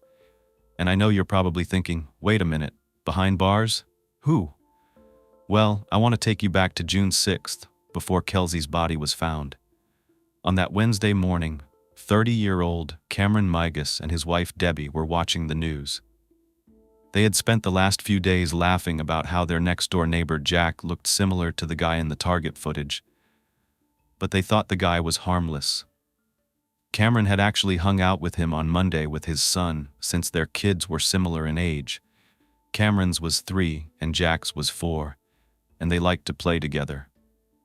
But as the couple watched the video and then looked outside, their laughter turned to silence. Outside Jack's house was that dark Chevy pickup truck. They debated what to do, and they decided to call in to the tip line. Officer Black, who had been taking care of the list of leads and potential suspects, had gotten a couple of calls about a guy named Jack over the last few days. But they never got a last name or an address, so they weren't able to follow up. But finally, they now had an address. Meanwhile, the police received a call from a local lawyer who explained that his client, Edwin, a different name here, was the person in the footage, but that he knew nothing about the incident involving the young girl. He was willing to come down to the station with his lawyer, and they would make their way down there. But around noon, Detective Bog Miller was driving out to this Jack's house, and that's when he saw a family of 3 packing their bags into the Chevy pickup truck. Miller just had this bad feeling. He looked at that truck, and it looked a lot like the truck in the video, but he couldn't be sure. He introduced himself and asked the guy, named Jack, the father, if it was him, and he said, "Yeah, I'm Jack, but that's just my nickname." When Miller asked him for his real name, the man said it was Edwin Roy Hall. Detective Miller was like, "Wait a minute. I've heard the name Edwin before." 2 different calls over the past 2 days had mentioned a guy named Edwin who fit the description of the man in the video. They already had his driver's license, and it matched the description. They tried to track him down, but when Miller tried to visit him at the address they had on file, it was out of date. He had moved somewhere else. Now there was a guy named Jack and Edwin, and they had 5 tips against him and counting. Speaking of which, he did look a lot like the guy in the video. Even though, who knows, maybe he was just an innocent bystander. But if he was innocent, why didn't he respond to the interview call for people who had been at Target that day? The investigation was all over the news. It would be pretty suspicious if someone heard about it and didn't try to help with the investigation. And why was he packing, looking like he was leaving? And remember, a lawyer had called saying they were Edwin's lawyer. At that moment, police called Detective Miller and relayed the message about the attorney and what he said. That's when Miller was like, "I'm standing right in front of Edwin's house, watching him pack his truck." So he was instructed to stop him and take him in for questioning, and that's exactly what he did. Once at the station, 26-year-old Edwin Hall, along with his attorney, insisted he wasn't the guy who did this. He was the guy in the footage, but not the one who took the girl from Target. His lawyer said he was willing to have Edwin provide fingerprints, photos, and a DNA sample, because if he was innocent, it was better to rule him out. Let's quickly get it over with. While that was being processed, he agreed to sit down with his attorney for an interview.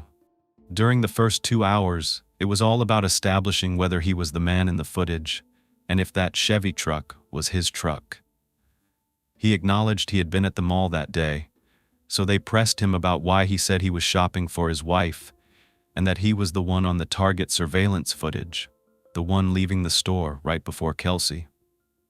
When Miller showed him pictures of Kelsey, he said he had never seen her in his entire life. Meanwhile, Detective Miller was getting paged by his supervisor, so he kept stepping out to call him. The supervisor was giving him a lead every time, and he had one from a woman from the mall. It was there, the same day that Kelsey went missing, that this woman identified the man in the footage as a strange guy who kept asking her really weird questions and following her around. Okay, that's interesting, but it doesn't prove that he killed anyone. But what was weird to Detective Miller was that if Edwin was the man in the Target video, that meant he was literally following Kelsey around the store. So, he had to have seen her, and he had to be hiding something. Detective Miller just had to get him to admit it, to say that he'd seen her and that he had taken her. So, he resorted to something kind of gross, an interview tactic. He started doing what they refer to as locker room talk. Detective Miller was trying to get him to talk about how pretty Kelsey was, that she was just this attractive young lady, and that she would have definitely caught his eye if he was at Target that day. I know, but he had to do what he had to do, and Edwin couldn't help himself. He eventually said, "You know what? Yeah, you're right. I did see her. Yeah, she had nice legs, but I thought she was 12, so I left and I never saw her again." He thought she was 12 and that she had nice legs. That's something a predator would say right there. And Detective Miller knew he was in the presence of a killer, but he just needed to prove it. He asked why Edwin lied at the beginning of the interview and said he had never seen Kelsey, but Edwin didn't have an answer. By 1 p.m., partway through the interview, the department received 2 calls. The first was that Kelsey's body had been found and that she was a victim of homicide. The second was from a waitress at the on-the-border Mexican restaurant in Oak Park Mall. This waitress was calling in with a tip. She said that, on the afternoon of June 2nd, the day Kelsey was murdered, she had been working at the restaurant when a guy matching the same description as the guy in the white shirt on the Target footage sat in her section. Not only had he harassed her while he was there, but he also left without paying. Petty theft, sure, but Detective Miller was relieved because he was getting annoyed with Edwin. Edwin was pissing him off, his words, because he was so smug. He acted like he knew it all, and this was enough reason to arrest Edwin. While police processed those fingerprints, Detective Miller told Edwin he was under arrest for what they call dining and dashing, and they read him his Miranda rights. "You won't believe this, but maybe you will." He laughed and said, "All I might be out of jail in 48 hours, because he genuinely thought he could get away with this. He thought he was smarter than all the police officers because remember, he poured bleach over Kelsey's body to get rid of the evidence. But of course, just when Detective Miller sent Edwin off to jail for his 5-finger discount on that meal, the fingerprint results came back. the one fingerprint in Kelsey's car was a match to Edwin Hall. He was outside in handcuffs about to drive away, and Miller ran outside to read him his additional charges. I'm trying to imagine this, Officer Miller just running out there waving his arms saying, "Stop! Stop!" He did it. Edwin's thumbprint perfectly matched up with the print they found on the seatbelt clip of Kelsey's car. They got him. The rest of the day, the police were just wrapping up loose ends. That's why at that press conference, they never revealed to the public who had committed the crime. The perpetrator was arrested on the 6th and charged in Johnson County Court for murder and kidnapping. His release bond was set at $5 million, which is a lot of money, and he faced up to life in prison. But the very next day, when the public found out about his arrest, John and Kelsey's family said the grieving process was a little easier, but the investigation wasn't over yet. Police had to find enough evidence to convince a jury, and one fingerprint wasn't going to suffice. Then a couple reported that they had been walking around Longview Lake on the morning of June 3rd, when a guy matching Edwin's description came walking out of the woods. He was carrying a blue duffel bag and walking towards his pickup truck, which was parked near the trailhead entrance. In the truck bed, they noticed a bunch of bare branches, which they thought were weird. When they asked him what he was up to, which is pretty brave, he said that he was a photographer and had been shooting out in the woods. This seemed like a reasonable answer at the time, but what project required a photographer to collect a bunch of weird branches and actually string them together? They vividly remembered this conversation. The police determined this must have been when he went back there and tried to pour bleach all over the evidence. Kelsey's pink top was almost completely white, and they could tell that it was used to do some scrubbing. I don't even want to think about how disturbing that is. The Missouri police looked into another disappearance case from May 4, 2007, 17-year-old Kara Kapp. She had gone missing a month before from Belton, Missouri, only 6 miles from the place they had tracked down Kelsey's phone. Chief Dugas said that the cases might be related, but eventually it was uncovered that Kara was kidnapped by her ex-boyfriend, not Edwin. But Edwin did have a history of crime. He was born on October 18 in 1980, making him 26 when he murdered Kelsey Smith. Since Greg and Missy prefer not to use his name, they just don't want to hear it, and I understand why. They just call him the suspect in their interviews. I'm going to try to use his name as little as possible, because it's important to me that when you're done watching, you remember the important names, and his is not one of them. The perpetrator grew up outside of Kansas City, Missouri, only 4 blocks from Longview Lake, where Kelsey's body had been found. He'd been adopted by a woman named Carol Hall when he was only 7. As a child, he threatened his adoptive sister with a knife. He ran at his next-door neighbor with a baseball bat and went to juvenile detention. Carol didn't want to have to send him back to the state, but she felt that she had no choice, so she did. When she found out that this boy, whom she had adopted at one point, was involved in Kelsey's murder, she was shocked and sick to her stomach. But it became clear to her after speaking with him that he had done it. The perpetrator moved around a lot after he turned 18, and then started a long history of harassing and attacking women in public. He would give waitresses a really hard time. He would use a fake wallet when he went places. He would go up to random women at the mall and say weird things to them. This is actually how he met his wife, Altha, when he was 19, and by 2007, they were married and had a 4-year-old son. On looks alone, this is one of those times when looks can really be deceiving. You can never tell how evil someone is from the outside. In July 2004, he had a quote-unquote consensual sexual relationship with a 14-year-old girl. He was charged for it, but never faced any legal consequences. Don't ask me why. Why is it that people who have a history of crime somehow keep getting away with things? It makes me upset. In the weeks before Kelsey was killed, her killer had hit and attacked a woman at both River City Market and Westridge Middle School. Another woman had called the cops on him. He had grabbed her outside of her car door and threatened to kill her with a gun. She hadn't opened her driver's side door yet, so she was able to fight him against the door and get away. After she saw him on the news, she called the police to say that this was the same man who had jumped her.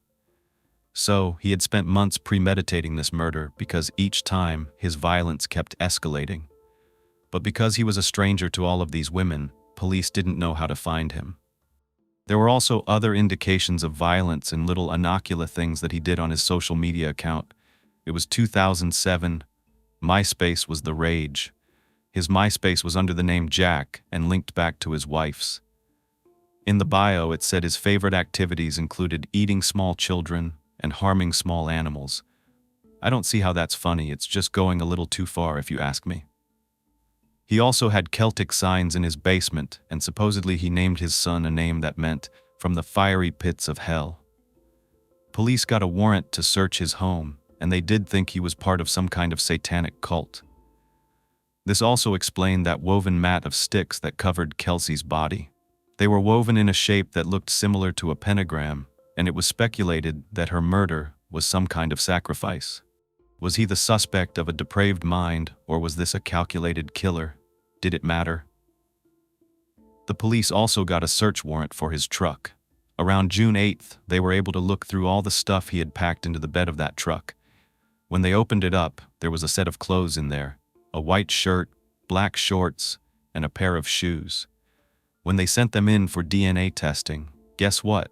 They thought they were going to be washed, but they weren't. They had been perfectly preserved for some reason. He had not destroyed all of the evidence. Another thing the police found in his truck was an airsoft gun.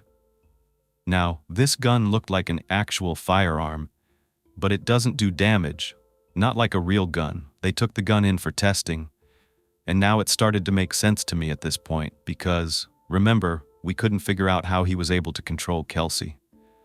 Investigators then got a hold of Edwin's cell phone, and they found out that the night of June 2nd, he had made a call to a nurse's hotline.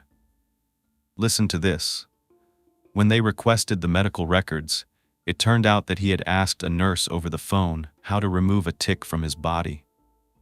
Recall that Kelsey's body had been covered in ticks. Well, they were the same ticks that Edwin had gotten while he was in that tall grass near Longview Lake.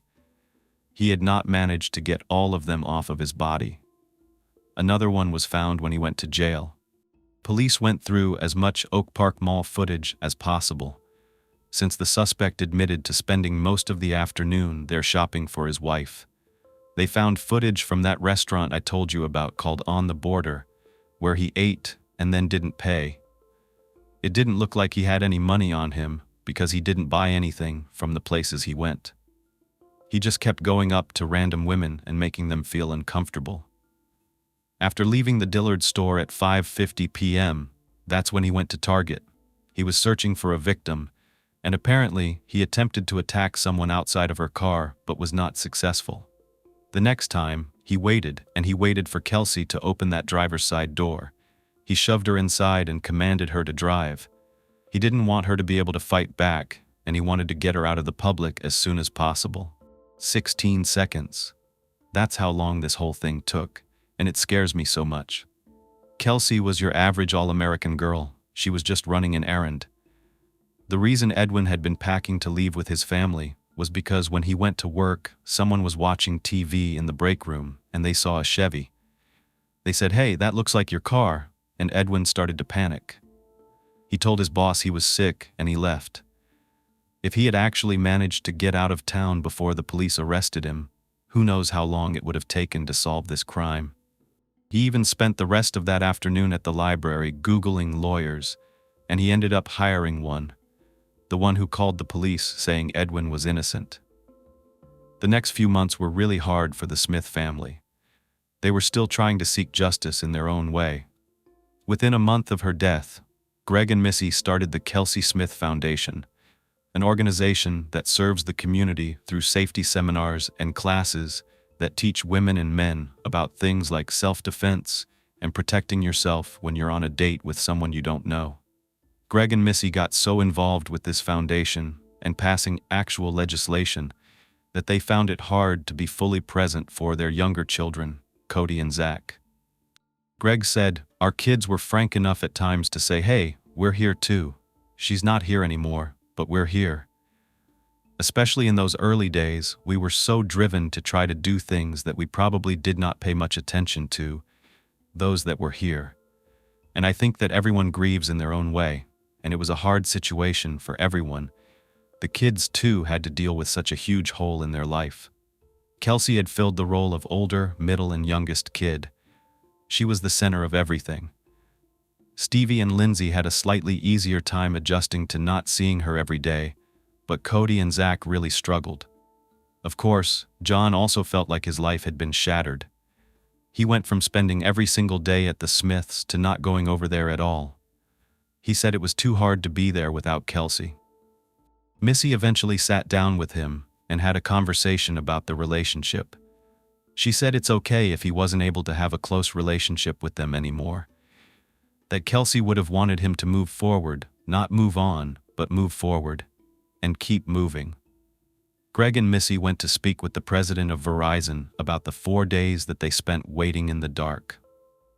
They had a meeting with him and 3 other employees that just happened to all be lawyers, and Missy was pretty upset.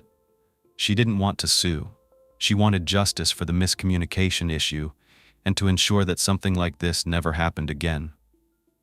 She explained to the Verizon president everything that had happened, that she called and said her daughter was missing and to ping her phone. The lawyers explained they should have just said locate instead of ping, as if it were that easy. They said it was just human error and denied doing anything wrong. Well, Missy didn't blame the representatives. She wanted a policy change. What if another emergency happened and they refused to ping a phone? Coincidentally, or maybe not, only 3 weeks later, when Missy called back to speak with the president again, they said that he had left the company. Interesting. So, Missy and Greg came up with their own legislation to require Verizon and other phone companies to provide information in an emergency. If someone is in danger or at risk of death, telecommunication companies are required to help the police locate their phone.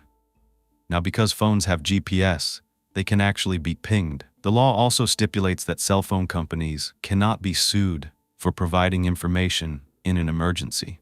A few months after Kelsey's death, all of the DNA results came back from her Buick and from the clothes found in the Chevy in her car.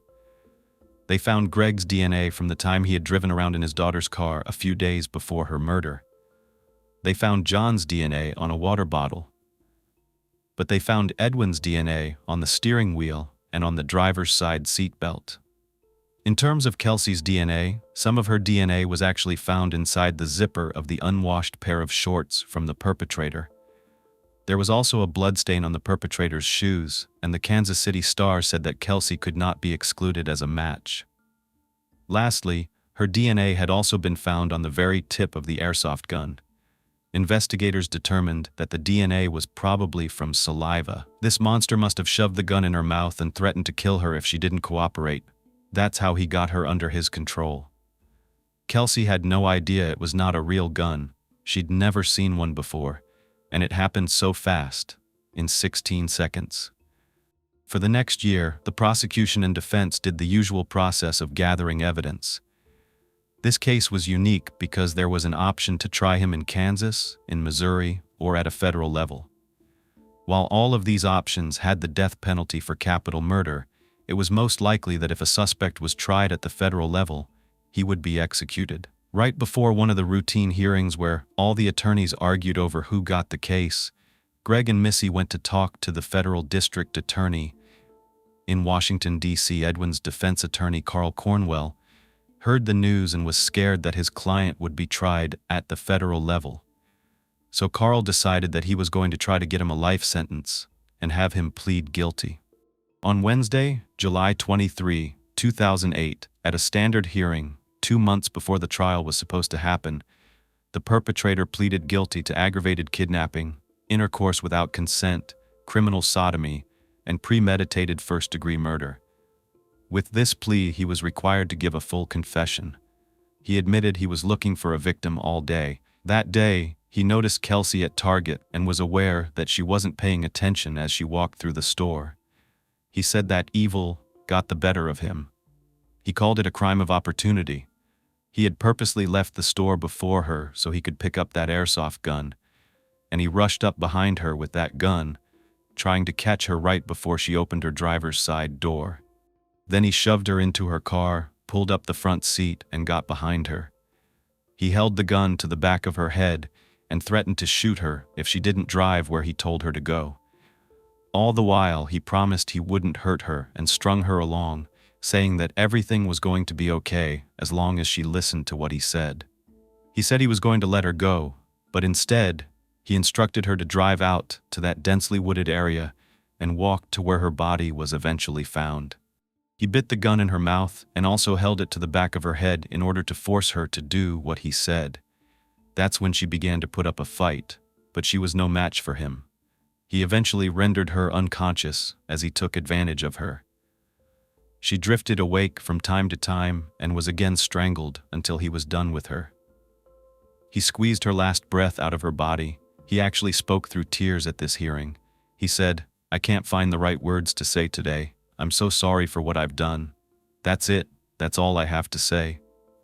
Kelsey's father said, "I don't know how sincere he was, but it really doesn't matter. It doesn't change anything." Before his sentencing, his charges were increased to capital murder, while the charges of aggravated indecent liberties with a 14-year-old were actually dismissed. But he was going to rot in prison anyway. His attorney actually tried to make the judge have some pity on him, saying that he had been repeatedly sexually violated before he turned the age of 6, more times than you can count on your hands, and that it was done by his blood relatives. He went on to explain, this wasn't an excuse for what he did to Kelsey, but an explanation for how his life spun so terribly out of control by June 2nd, 2007. Kelsey's mother had a public response to that, as a victim impact statement. She said, "I know what it's like to grow up with alcoholic parents. I know what it's like to grow up in an abusive home. I know what it's like to grow up in a single-parent household that is so poor you receive public assistance and go without electricity. I know what it's like to be, and I'm just going to say, forced to do inappropriate things as a child. I think you know what she meant.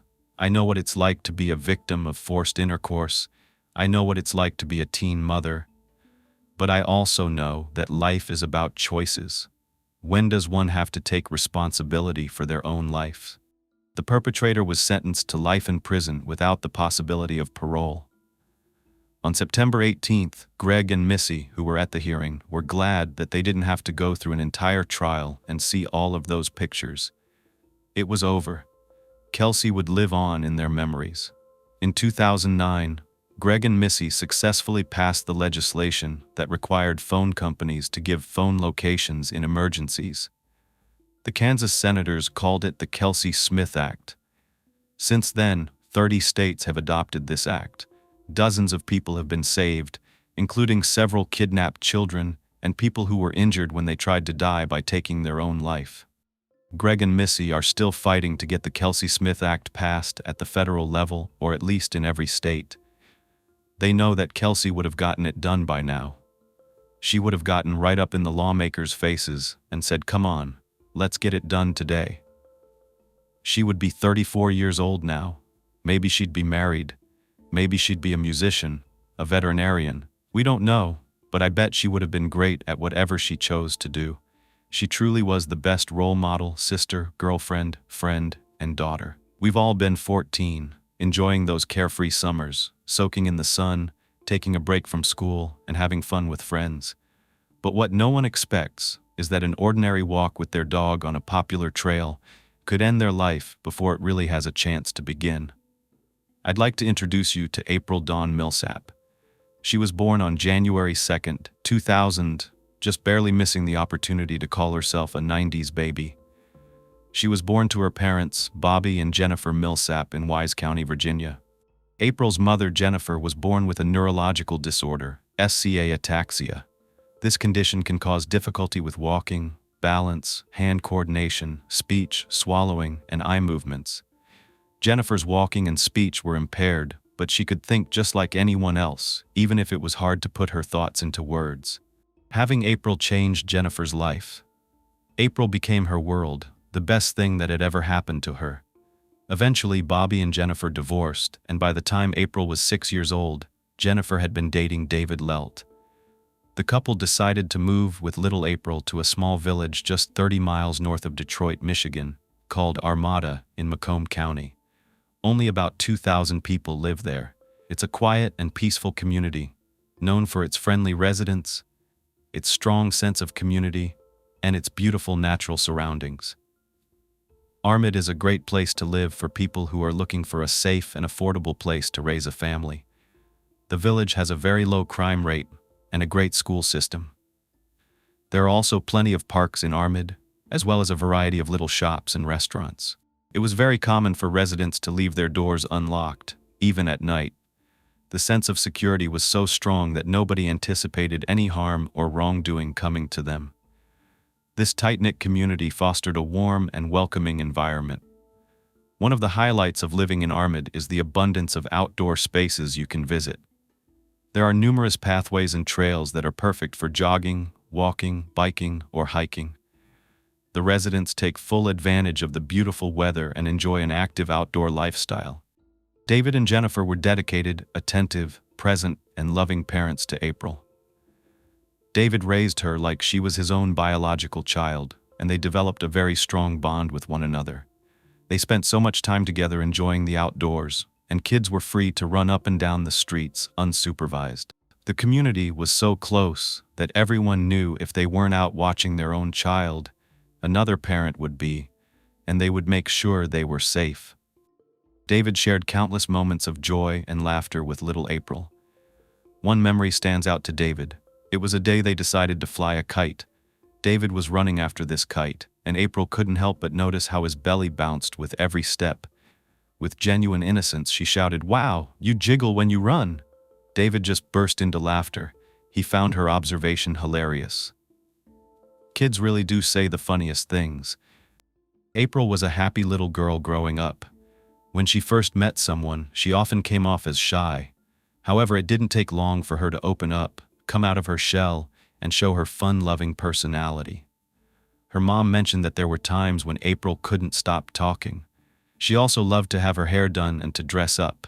Few photos of April as a young girl, wearing cute little dresses, a necklace, her hair pulled back, knee-high boots, and another photo with curlers in her honey blonde hair and her bright blue sparkling eyes. April grew up with pets. She had 2 cats and 2 dogs who were like her furry siblings. The cats' names were Satan and Fluffy, and they couldn't have had more contrasting names. I'm sure their personalities fit those names too. The dogs were Bella, a pit bull lab mix, and Penny, a border collie lab mix who was black with a beautiful white chest. Penny loved April. She would follow her all around the house. As soon as April woke up and came out of her room, there was Penny following close behind. They were inseparable, and April knew from a very young age that she wanted to be a veterinarian. David began saving money every week to help put her through college one day. The family lived in a quaint little house, built in 1905, on the corner of Main Street, only a couple of blocks from the town's charming downtown area. It was also only a 2-minute drive to St. Mary's Mystical Rose Parish, where April attended the church youth ministry. As April got older and moved into elementary and middle school, she loved to draw, paint, write poetry, and create short stories. She was actually very gifted at drawing anime characters. As she reached her teenage years, her focus shifted to fashion, beauty, makeup, hanging out with friends, being on her phone, and talking about boys. April had a core group of very close girlfriends, with her best friend being Madison Adams, who went by Maddie. They actually met in 6th grade at Arma Middle School and just gravitated towards each other, as they were both kind of outcasts at the time. April was actually struggling with her self-esteem. We've all been teens once, the sense of wonder, but also the struggle of being comfortable in our own skin. It's almost a rite of passage that everyone has to go through at some point, especially when puberty makes it hard to always be kind to the face we see in the mirror. With social media playing a big role in her life, April found herself comparing herself to others, and it started to take a toll on her self-image. She became increasingly concerned about her body image and started eating salads, watching her weight very closely, and eventually dyed her light hair a dark burgundy like her mother's. They actually looked even more alike now, with their light eyes and shiny dark red hair. April was very creative. Every Halloween, she came up with unique costumes. In 2010, she dressed as the corpse bride, and every year she seemed to get even more skilled. In 2011, she wore a really creepy but cool white contact lens, a black choker, and scars painted on her face. But as she got older, April wanted to dress a little prettier rather than scary. In 2013, April dressed as Little Red Riding Hood for Halloween, which is actually quite chilling looking back, as it would be her last Halloween. It was tough for April as a teen, but for those on the outside, she was beautiful, and many young girls wanted to be just like her. It's not always easy to look at yourself the way others do, but people were looking April's way, especially boys. April had boyfriends here and there, but none of them were serious until she met Austin Albertson in 7th grade. He was just a year older than April, and they hit it off. Of course, it wasn't without its drama, as most teenage relationships go. April faced her fair share of bullies and even jealous girls. By 8th grade, she and Austin were still going strong, but there was a classmate named Heather who was trying to get in the middle of them. She liked Austin and would try to break them up. April referred to Heather as a backstabber, someone who was nice to your face because she wanted something, and in this case, she wanted April's boyfriend. But of course, Austin and April remained together. Her stepdad, David, even invited Austin over to work on cars together so they could get to know each other. He wanted to give Austin a chance to bond with him because he knew this was the guy April liked so much.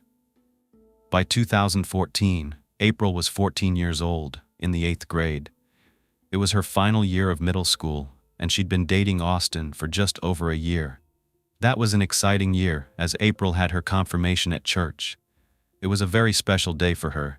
She was so proud of herself, and her family was so proud of her too. She took the commitment to her faith, friends, and community very seriously. Jennifer remembers taking photos of April at home in her confirmation outfit. There was a cute one of her and Austin, and another of April with her mom at church. No one could have known what that summer would bring. Along with its bright, sunny days, their lives would soon be filled with darkness, and April would never make it to high school. Something she was so looking forward to that fall. On the last day of middle school, she and Maddie actually got into an argument. It was just silly teenage drama, nothing serious. But as the summer began, April and Maddie went their separate ways. They didn't exchange a single word, and Maddie left town for a vacation with her family. As time passed, and as July came to an end, Maddie returned home and realized just how much she missed her best friend. In a moment of reflection, she reached out and apologized to April. She sent a text expressing how bad she felt about their final goodbye and asked if they could meet up soon. Just like that, April and Maddie were back in touch and had made plans to see each other soon.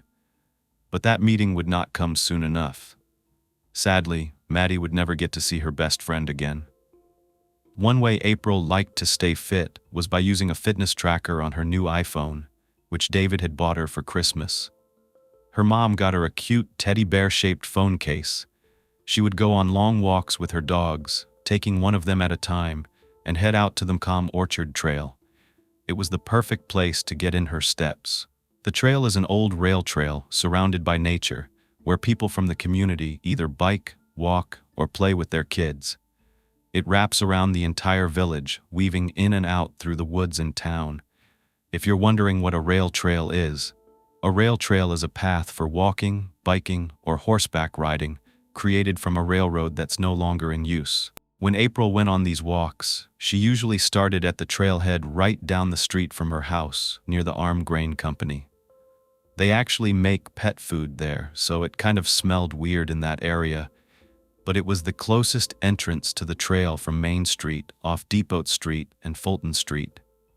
She would usually walk the trail for about 30 minutes, then turn around and walk 30 minutes back. By the time she got home, it was about an hour-and-a-half walk. It was a fun way to get some exercise, and she usually chose Penny for these walks because she was less rambunctious than Bella. April never took both dogs at the same time because they were way too much trouble together. I can relate. She took these walks every other day, if not every single day. It was part of her normal routine. On Thursday, July 24th, it was just an ordinary summer day for April and her family. April woke up around noon, of course sleeping in on her summer break. She spent most of the morning on her phone in her room, chatting with friends, making plans to go shopping and hang out before school started again. Once up and in the kitchen, April prepared a salad for herself. David jokingly referred to her meal as rabbit food before leaving for work that afternoon. He said goodbye to April like he had done so many times before. Nothing seemed out of the ordinary. Later, around 5 o'clock that evening, April started getting ready to go on one of her routine walks. Jennifer saw her packing up her black leather backpack with some dog treats, a water bottle, and a dog bowl. Then she put Penny's leash on, and by 5:30, April was heading out the door. April and her mom exchanged a quick goodbye. Jennifer didn't say, "I love you," or embrace her daughter, but she would have if she had known this would be the last time she'd see her. To Jennifer, though, it was just so normal. They'd done this so many times before, so they just exchanged a simple, "Bye, I'll see you later." She assumed she'd see April back in an hour or two for dinner. Jennifer had no concerns about April walking the Money Orchard Trail. She had walked it alongside April many times and was very familiar with it. It never seemed completely empty. There was always someone there, walking or biking, especially on a warm summer evening like that one. But by 7 p.m., Jennifer noticed that April still wasn't back yet. April usually wasn't gone for more than 2 hours, but Jennifer wasn't worried because she knew that sometimes April used walking Penny as an excuse to secretly meet up with her boyfriend, Austin, at the park. Despite being aware of April's secret agenda, Jennifer allowed her daughter to think she was getting away with something, figuring it was just two teenagers in love. But Jennifer noticed that April hadn't packed much water or food for the dog, which was a bit concerning. If April hadn't taken Penny, Jennifer wouldn't have thought much of it, but she felt that Penny should at least be brought home if April planned to hang out longer. So Jennifer texted April to bring Penny back. April was always glued to her phone, so Jennifer was a bit surprised when she didn't get a response right away. April usually texted back within a couple of minutes. After not getting a response, Jennifer texted again, this time asking where April was. She still didn't get a response, so she texted, "Call me." When there was still no answer, Jennifer texted April to come home. Still nothing. Jennifer's last text before calling April just said, "Let me know where you are," but there was still no reply. Jennifer ended up calling her daughter, only to be greeted by her voicemail box, so she left a message. The fact that April's phone went to voicemail now was concerning. It was close to 8 p.m. at this point, so she texted Austin, April's boyfriend, asking if he knew where April was or if he was with her. He texted back saying he wasn't with April and hadn't heard from her. Jennifer called Austin to explain what was going on. Austin mentioned that he and his friend Alex were wrapping up some errands, eating McDonald's, and hanging out at his house, but Alex could give him a ride over to help Jennifer look for April. As she waited, Jennifer started to feel a sick sensation in the pit of her stomach. She drove out to the trailhead, but there was no sign of April or Penny, so she went back home.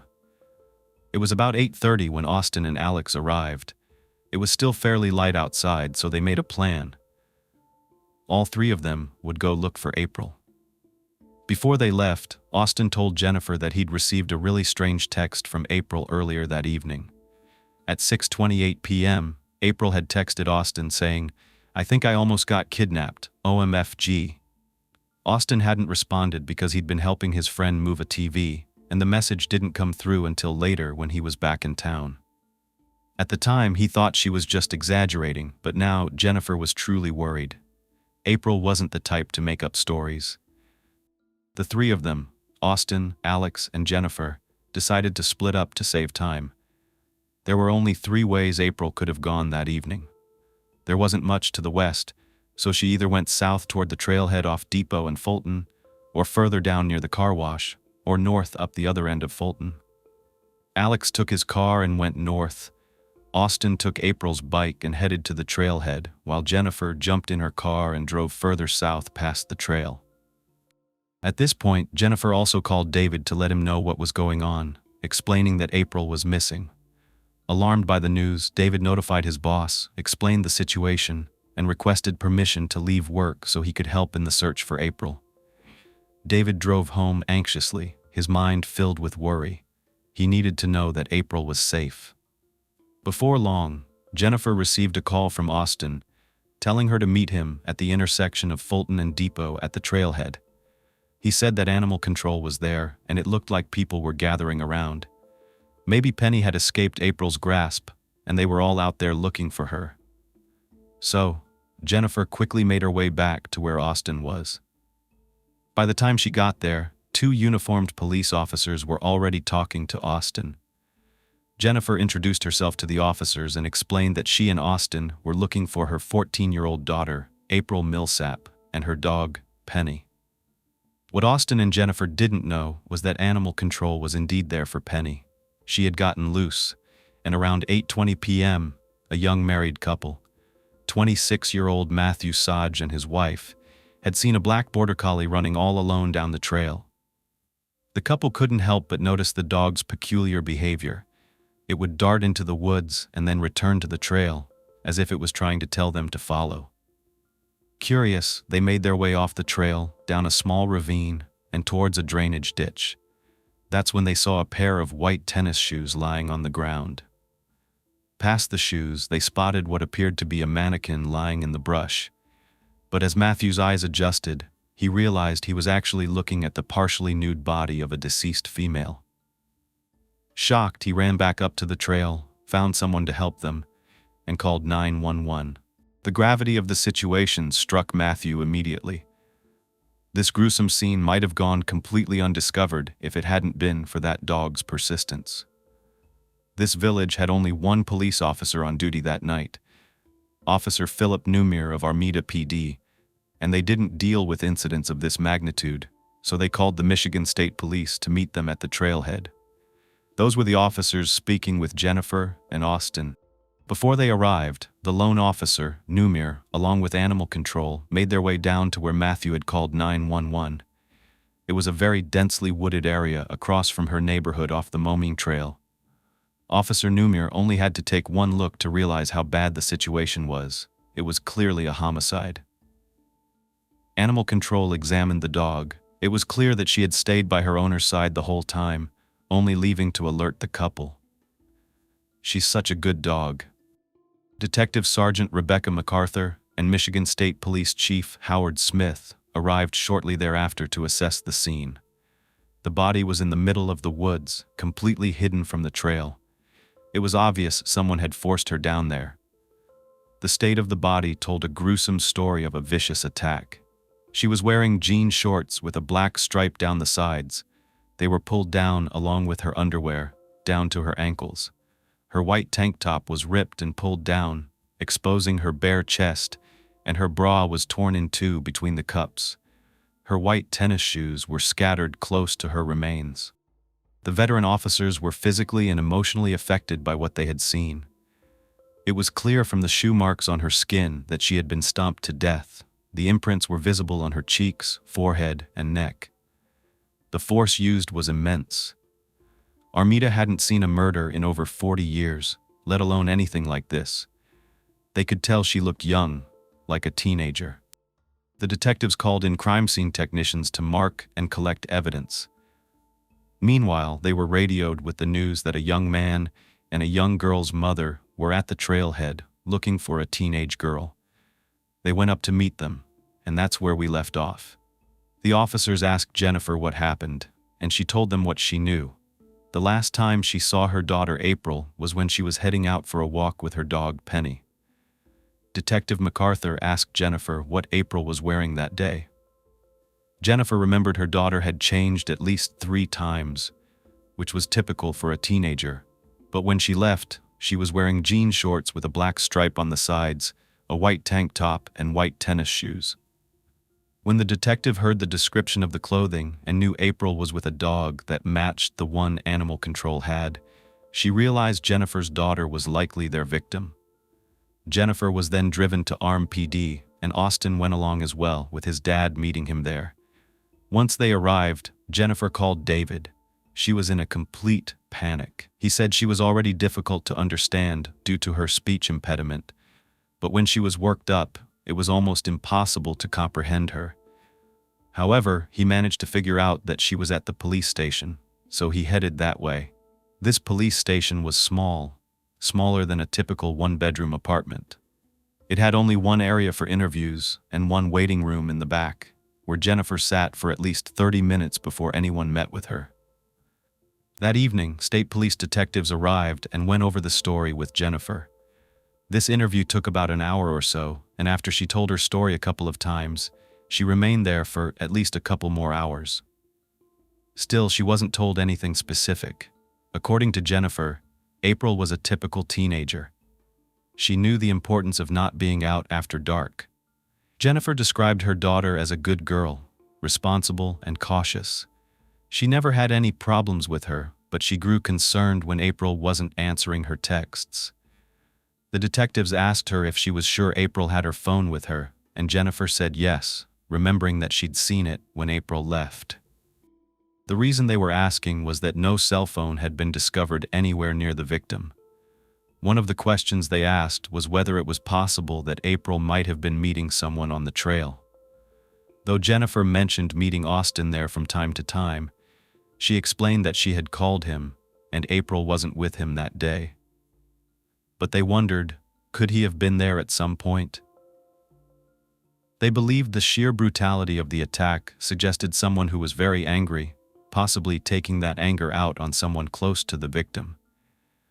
April's body was now being transported to the medical examiner's office after being photographed at the scene, with all the evidence documented as it was when she was found. Meanwhile, David had arrived but was told there were too many people inside the police station, so he had to wait in the parking lot. As he sat in his car for hours, listening to the radio, it wasn't long before the news reported that a female body had been found on the Mome Orchard Trail. David was putting two and two together, hardly able to remain calm as he waited for Jennifer to come out. By then, they had told her a body was found, but still gave her no details. She left the station to go back home in the early morning hours of July 25th. When Austin and his father went in for questioning, she and David returned home to wait for confirmation on whether the female they found was indeed April. Now it was 15-year-old Austin's turn to explain where he was that day. Anyone close to the victim becomes a person of interest, and the officer's job is to rule each one out. They felt they had ruled out both Jennifer and David by this point, but there were things about Austin that didn't sit right with them. For one, he seemed extremely nervous. Austin explained it was a normal day for him. He was just hanging out at home, and then one of his friends needed help moving a TV. Around 4:30 p.m., Austin and Alex went to assist this friend in New Haven, which was located about 10 miles south of Armida. Afterward, around 6:30 p.m., he said he and Alex stopped at a McDonald's drive-thru to get something to eat, then returned to Austin's house to eat and hang out. Not long after, he got a text and a call from Jennifer about April. He said the last time he saw April was actually on Sunday, the 20th, as they weren't really talking. He admitted they had gotten into an argument that day after April saw something on his phone that upset her. He insisted she had the wrong idea, but she wouldn't let it go. Detectives asked if that was why he hadn't responded to April's text about almost being kidnapped. He said no, he hadn't seen it until much later due to poor service. However, something about his story seemed suspicious. They considered the possibility that Austin might have texted himself from April's phone and taken it from the scene. They asked if they could see his phone and go through his text messages to check for any exchanged words prior to April's walk that day. That's when Austin admitted he had deleted maybe 4 or 5 texts. He acknowledged that it didn't look good, saying, "That probably doesn't look very good now that she's missing." He explained he got really nervous when he realized the police were involved. He didn't want it to look like their last conversation had been a heated one. He said he was freaking out, unsure what to do. Upset and young, he'd never been in a situation like this before. He mentioned he initially thought April was joking when she texted him about almost being kidnapped. He didn't see it until 7:44 p.m., so by then he figured she was over it. But the detectives were going hard on him at this point. They took a picture of that text as evidence and really pegged him as their prime suspect, even saying, "We don't think you went out there to premeditate anything, but something might have escalated and something happened." At one point, Austin's dad said, "Listen, you've had him here for hours. Can I take him home now?" It's true. They didn't start questioning him until about 1:30 in the morning, and now it was close to 5 a.m. Twang. They explained that they just needed to clear him, so he agreed to take a polygraph, which he passed. That still didn't completely rule him out, but they did have enough information to check his alibi for that evening, so they let him go for now. By the next morning, news of a female's body being found on the Mome Orchard Trail had spread through Armid. The victim still wasn't identified, but it was shocking to the small village. Maddie's mom told her that a body had been found, and she immediately texted all of her friends, including April, desperately seeking reassurance that they were all safe. Each one of them texted back, equally horrified about what happened, except for April. She hadn't responded. At the time, Maddie didn't think much of it. There was so much commotion going on, with police presence everywhere. It was overwhelming. At least 50 officers were called in to assist with the investigation, and they cordoned off a portion of the trail with crime scene tape. This was quite a sight in a very small village. They were combing the immediate area for clues, and they knew the small police department in Armid wasn't going to cut it, so a makeshift police investigation center was set up at Armid Middle School. There were about 70 officers collaborating with the FBI, gathering clues and statements. The community was scared when they heard the news. Parents stopped letting their children play outside because they feared whoever had done this was still out there, lurking in the shadows, looking for their next victim. The streets that were once filled with laughing, smiling children playing together were quiet, except for police cars parked up and down the roads. Officers were making appearances at everyone's door, asking if they had seen or heard anything out of the ordinary the day before. Finally, they seemed to get a lead. It came from a young girl around April's age, who said she had seen something peculiar the day before. A weird, banged-up, and dented white or grayish box truck with a couple of men inside. They were driving really slow behind her, then stopped and pointed her way. It made her so uncomfortable that she took out her phone and shot a video. Of course, at this point, the footage was blurry and quite far away, but the police needed anything they could get. They needed to put this out to the public, and that's exactly what they did, though not before holding a press conference to notify the community about the situation and reveal who had been murdered. That same day, around 1:30 in the afternoon, an FBI investigator came to Jennifer and David's door. They were both home at the time, and the investigator informed Jennifer that he had come for an identification. Without saying much, he handed her a photo of the deceased victim from the neck up. The photo wasn't of good quality, not even that clear, but it was clear enough for Jennifer to know it was her only child, April. No one present at that time will ever forget the sound that came out of Jennifer's mouth. She wailed in pain and heartbreak, and David couldn't bear to see her that way. He couldn't look at the photo. He stumbled out of the room, grief-stricken, nearly collapsing against the wall. Nothing prepares you for something like this. All Jennifer wanted to know was why. What did April do to deserve this? She said she thought, why her child? Why anyone's child? The detectives had encountered countless tragedies in their line of work, but the sheer intensity of Jennifer's reaction left them overcome with emotions. So much so that it was hard for them to get back to work. But they knew they had to, in order to get justice for April. Sometimes we forget that these officers are human. They have families of their own. At this point, the autopsy results had come in, and the chief of police for Armid was ready to face the public, the Armid police chief, Howard Smith, and he asks anyone with information to please contact the police. He also mentions that the trail is already open to the public because they had finished going through the crime scene. But hardly anyone was walking on that trail, especially alone. Here's that press conference now. What we're currently doing is the Arma Police Department and the Michigan State Police are investigating a homicide that occurred within the village limits of Armid. It happened in the area of Fulton Road and Depot, which is at the south end of town. It happened on the Mecom Moore Trail, 820, last night. The primary investigation reveals that 2 adults who were on the trail using it were alerted to a female's body located in a drainage ditch. The cause of death was homicide. The victim has been identified as April Dawn Millsap. She's 14 years of age, and she is from the village of Armid. Detectives are currently looking for a large gray box van that was seen in the area of the crime scene. This is described as a painter's type of van. It has dents all over it, and the van was occupied by 2 white males. When April's best friend Maddie got the news that her best friend had been killed, she could not believe it. She was devastated. All of April's friends were. It was all anyone was talking about. How could something like this happen to someone just like them? Were they in danger? There were just so many questions. The public was told to be aware that there was no one in custody, meaning the killer was still out there. I already mentioned that her camisole-type top and her pink bra were pulled down to her waist. The bra was ripped between the 2 cups. She had on a lightweight sweater that was pulled off her shoulders. Her shorts were only around her left ankle, and her underwear was pulled to her ankles, but there was no evidence of forced intercourse.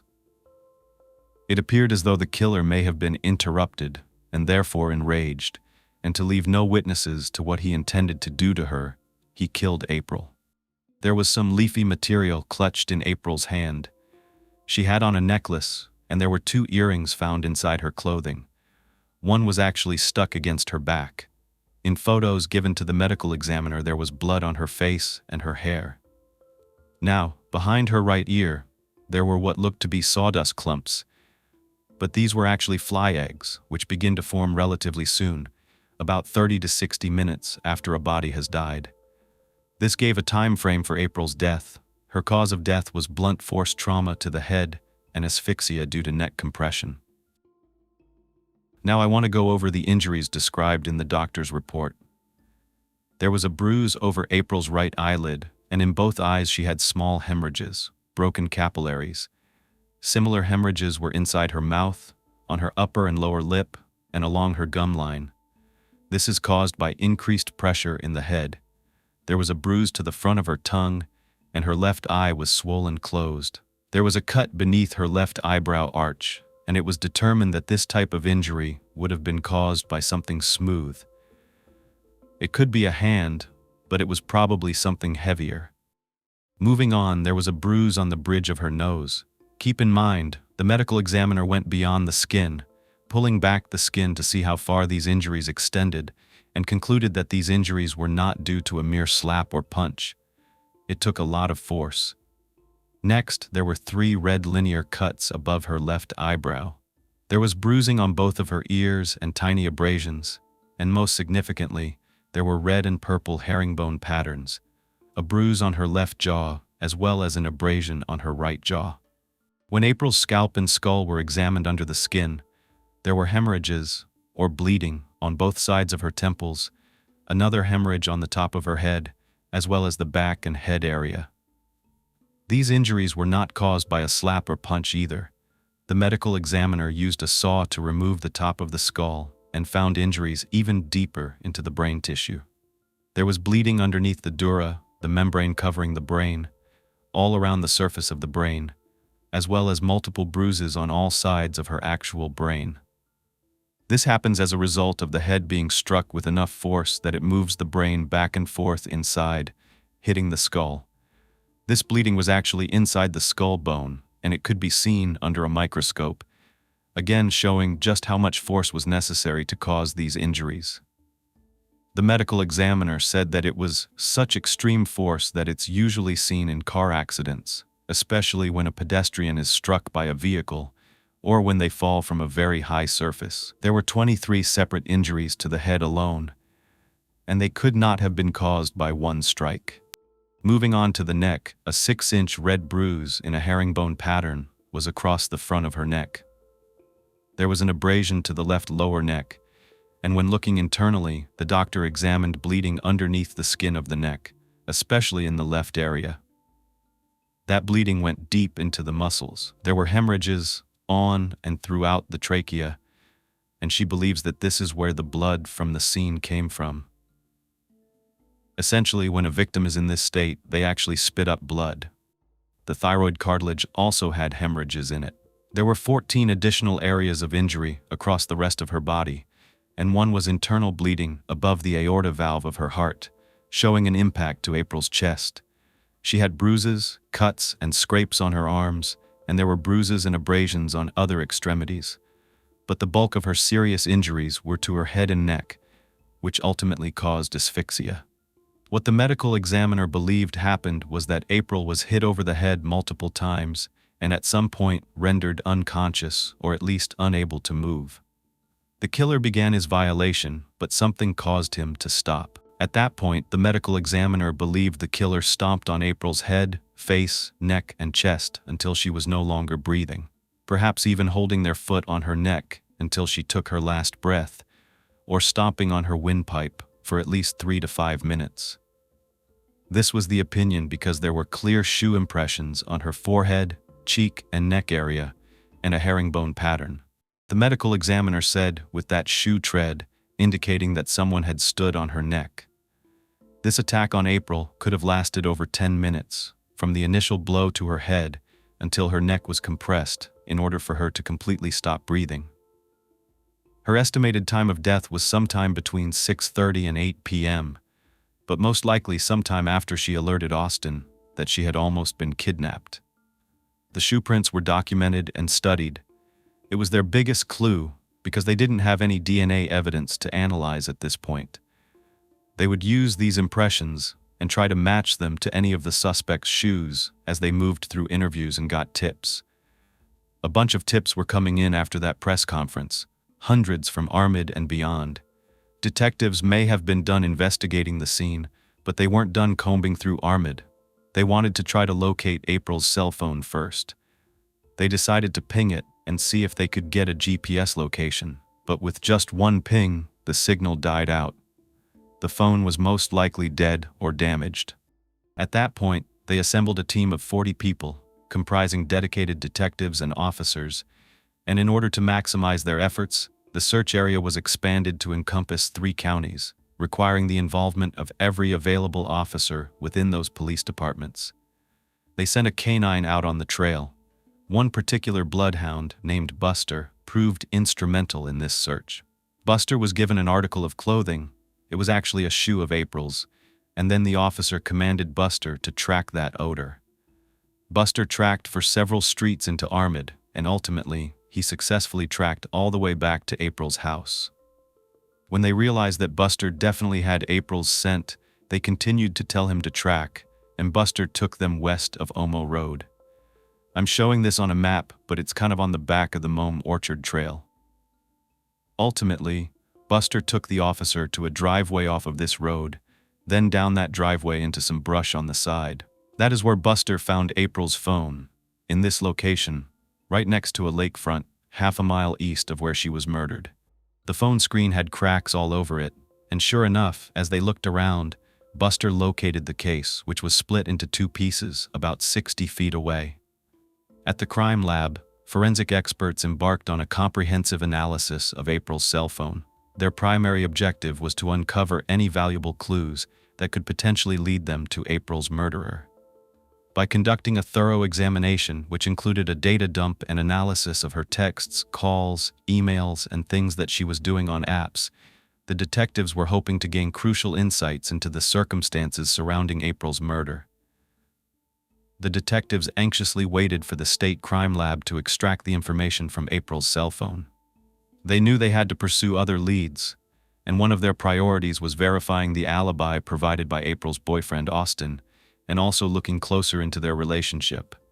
The detectives decided to speak with Maddie, April's best friend, hoping to gain some insights into Austin and his bond with April.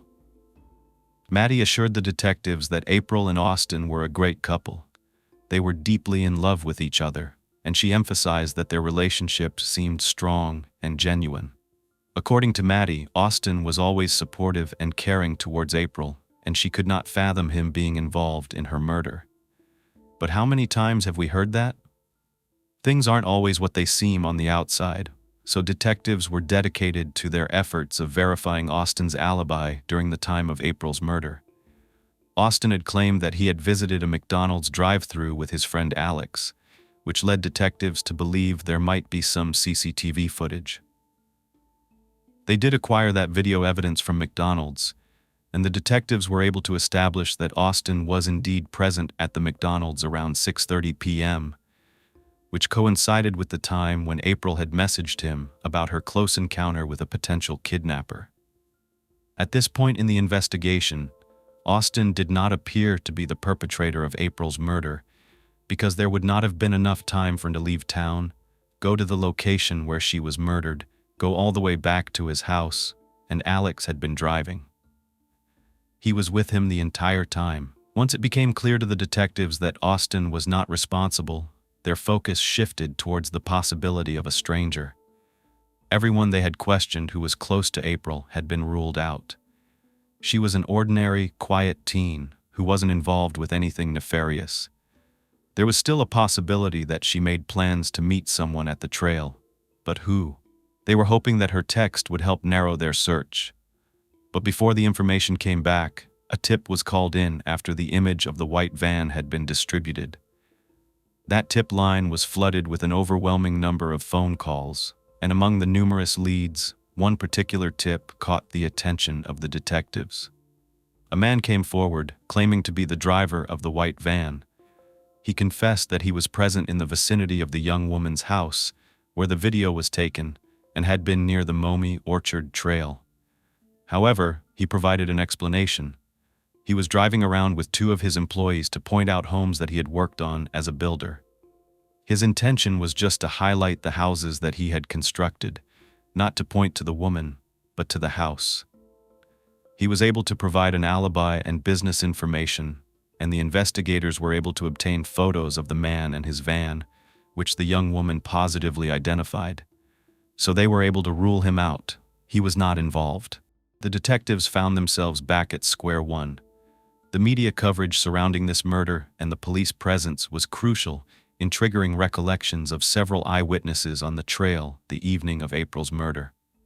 A father, Eric Rushke, and his two young daughters, who were 9 and 13, had actually recognized April as one of their schoolmates.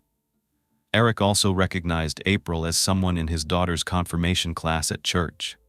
When they crossed paths with her on the trail, after finding out that April had been killed, Eric and his daughters went down to the police station to talk to detectives. Eric told them that he and his daughters were riding bikes starting about 6:10 p.m. July 24th. They were getting into the part of the trail where it gets more forested approximately right here, and he distinctly remembered seeing April. She was wearing a backpack and walking her dog while looking down, completely engrossed in her phone. He said it was sometime around 6:25 or so. She was walking westbound as they were coming towards her. The girls exchanged a smile, a hello, and a wave. However, what caught Eric's attention was the presence of a man with a motorcycle, which was prohibited on the trail. No motorized vehicles were allowed.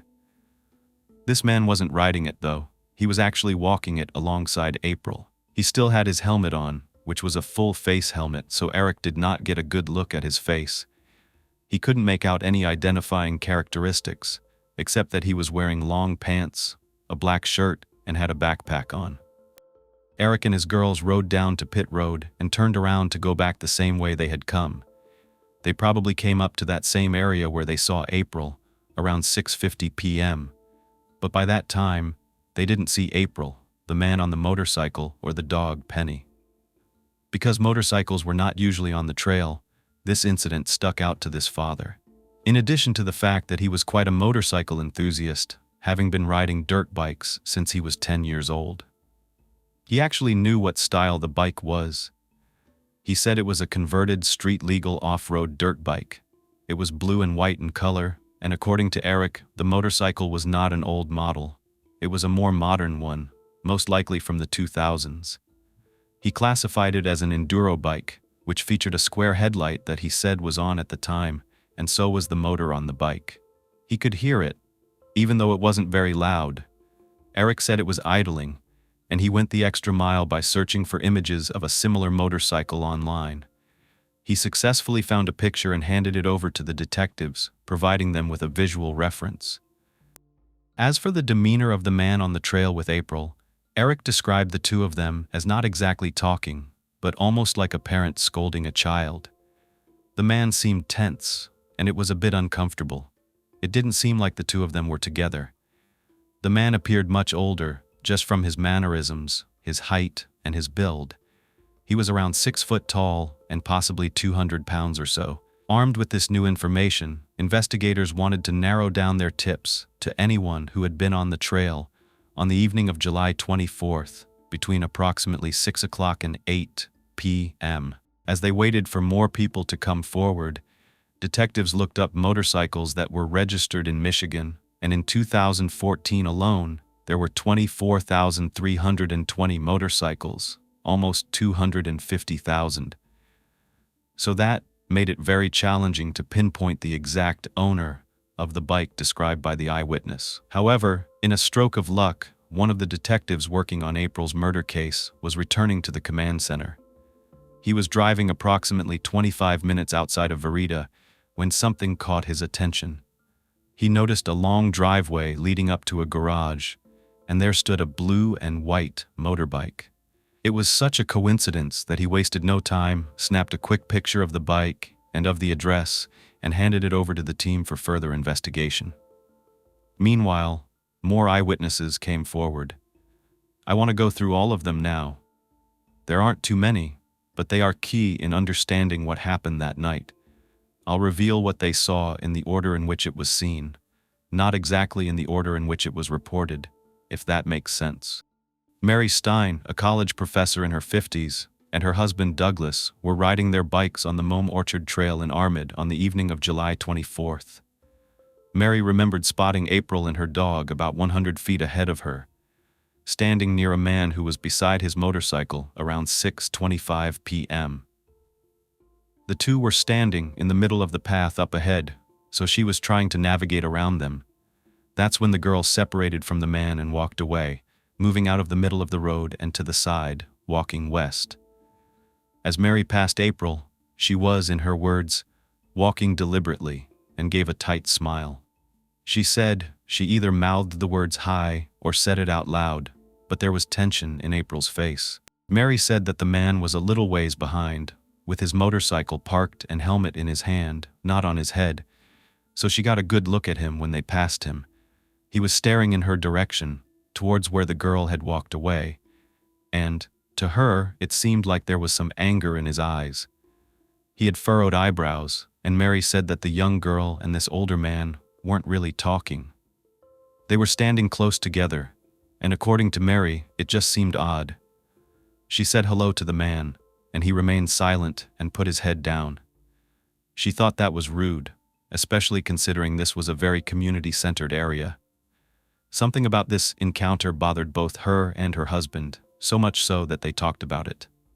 They don't usually have small talk on their bike rides, but Mary couldn't help but wonder what that was all about. She asked her husband, "What do you think that is? An older boyfriend or a stepdad?" She doesn't know why she assumed it was a stepdad, but that's just what came to her mind. For one, the motorcycle being on the trail was strange, and she could tell that the man was much older than the girl. He wasn't dressed in summer or athletic type attire either.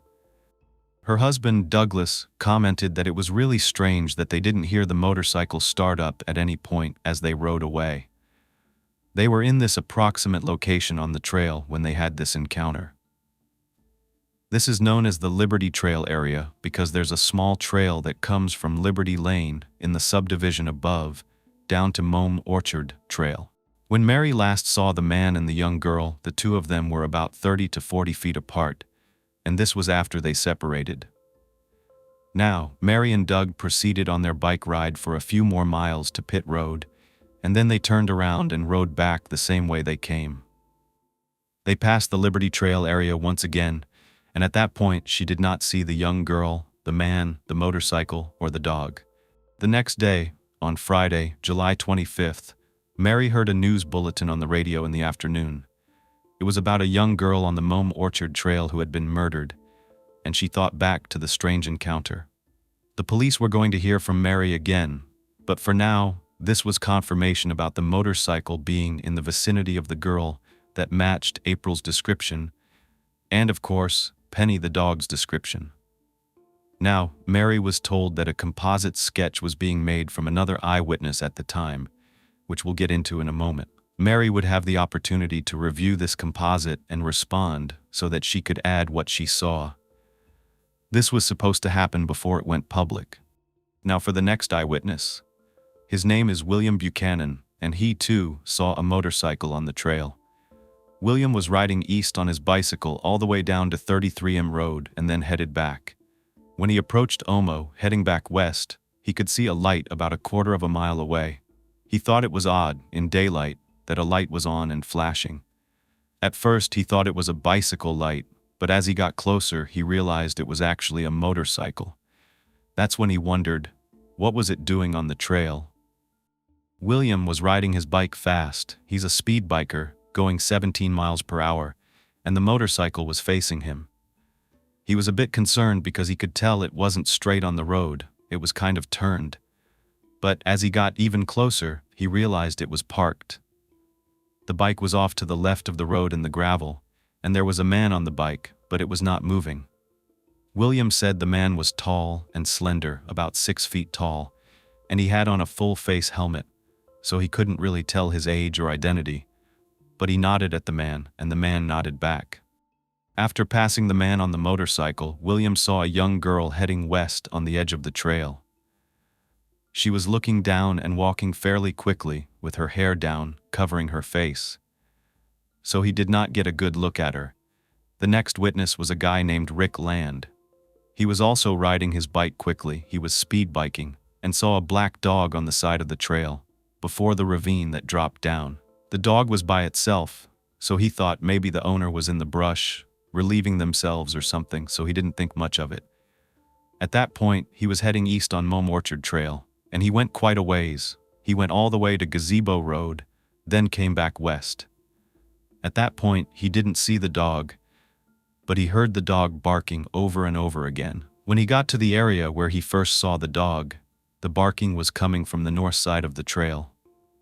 Rick stopped, looked around, and realized the dog must be inside the woods. He still didn't give it much thought until he got home. After he washed his bike and put it away, settling down, he turned on the news. That's when he heard the report of a crime on the trail. Now his nephew was a Mome County deputy, so he called him and told him to call the tip line. Rick did and left a message for them to contact him, which they did. The next two witnesses, and I know this sounds like a lot, but it's giving you an idea of what people saw, are Amy Spinella and her mother, Gail. Gail lives on East Main Street in Madison, and when she got off work, she went on a bike ride with her daughter Amy. They left the house around 5:50 p.m., Mand went to the Marathon gas station, then took Church Street to Depot Street and got onto the trail, heading east toward Omo Road. They were going at a very leisurely pace. They had beach cruisers and weren't going very fast at all. While they were on the trail, both Amy and Gail saw a young lady walking a dog. She was looking down at her cell phone around the Liberty Trail area. Gail said hello, and the young lady said hi back. Right after they passed her, they heard a motorcycle behind them. They thought it was really odd at that point because the motorcycle was going in the same direction they were. As it passed, the motorcycle rider actually cut in between Amy and her mother, then got ahead. That's when he made a U-turn and came back around in the direction where they saw the young girl walking. At that point, they couldn't get a good look at the guy's face because he was wearing a black helmet with a clear shield, and it was down. Amy and Gail kept going until they got to Omo Road, then turned around and came back the other way. They said it probably only took them 10 minutes. When they were coming back, something caught their attention. They saw a motorcycle, but this time, it was parked on the left side of the trail, on the shoulder, just past the Liberty Trail area. They both thought it was weird, and Amy was cautious because she thought somebody might jump out of the brush. She didn't know why. Gail was wondering where the man who was on that bike went. They kind of slowed down and looked around. Gail actually said to her daughter, "Where's the guy on the bike?" She told Amy that she was going to look to the south, and Amy should look to the north as they passed by. Gail didn't see anything, but then, about 25 feet past the bike, Amy heard rustling in the bushes off to the right. And then she saw a dog. When her eyes went up towards the trees, she suddenly made eye contact with a man who was coming out of the bushes. His eyes were piercing. She said it was almost like he had done something wrong and had just gotten caught. She thought maybe he was just going to the bathroom. She couldn't really be sure. Since the girl looked so young in her mind, she thought that this guy must have been young too, and that they were somehow friends and he was just goofing off in the woods.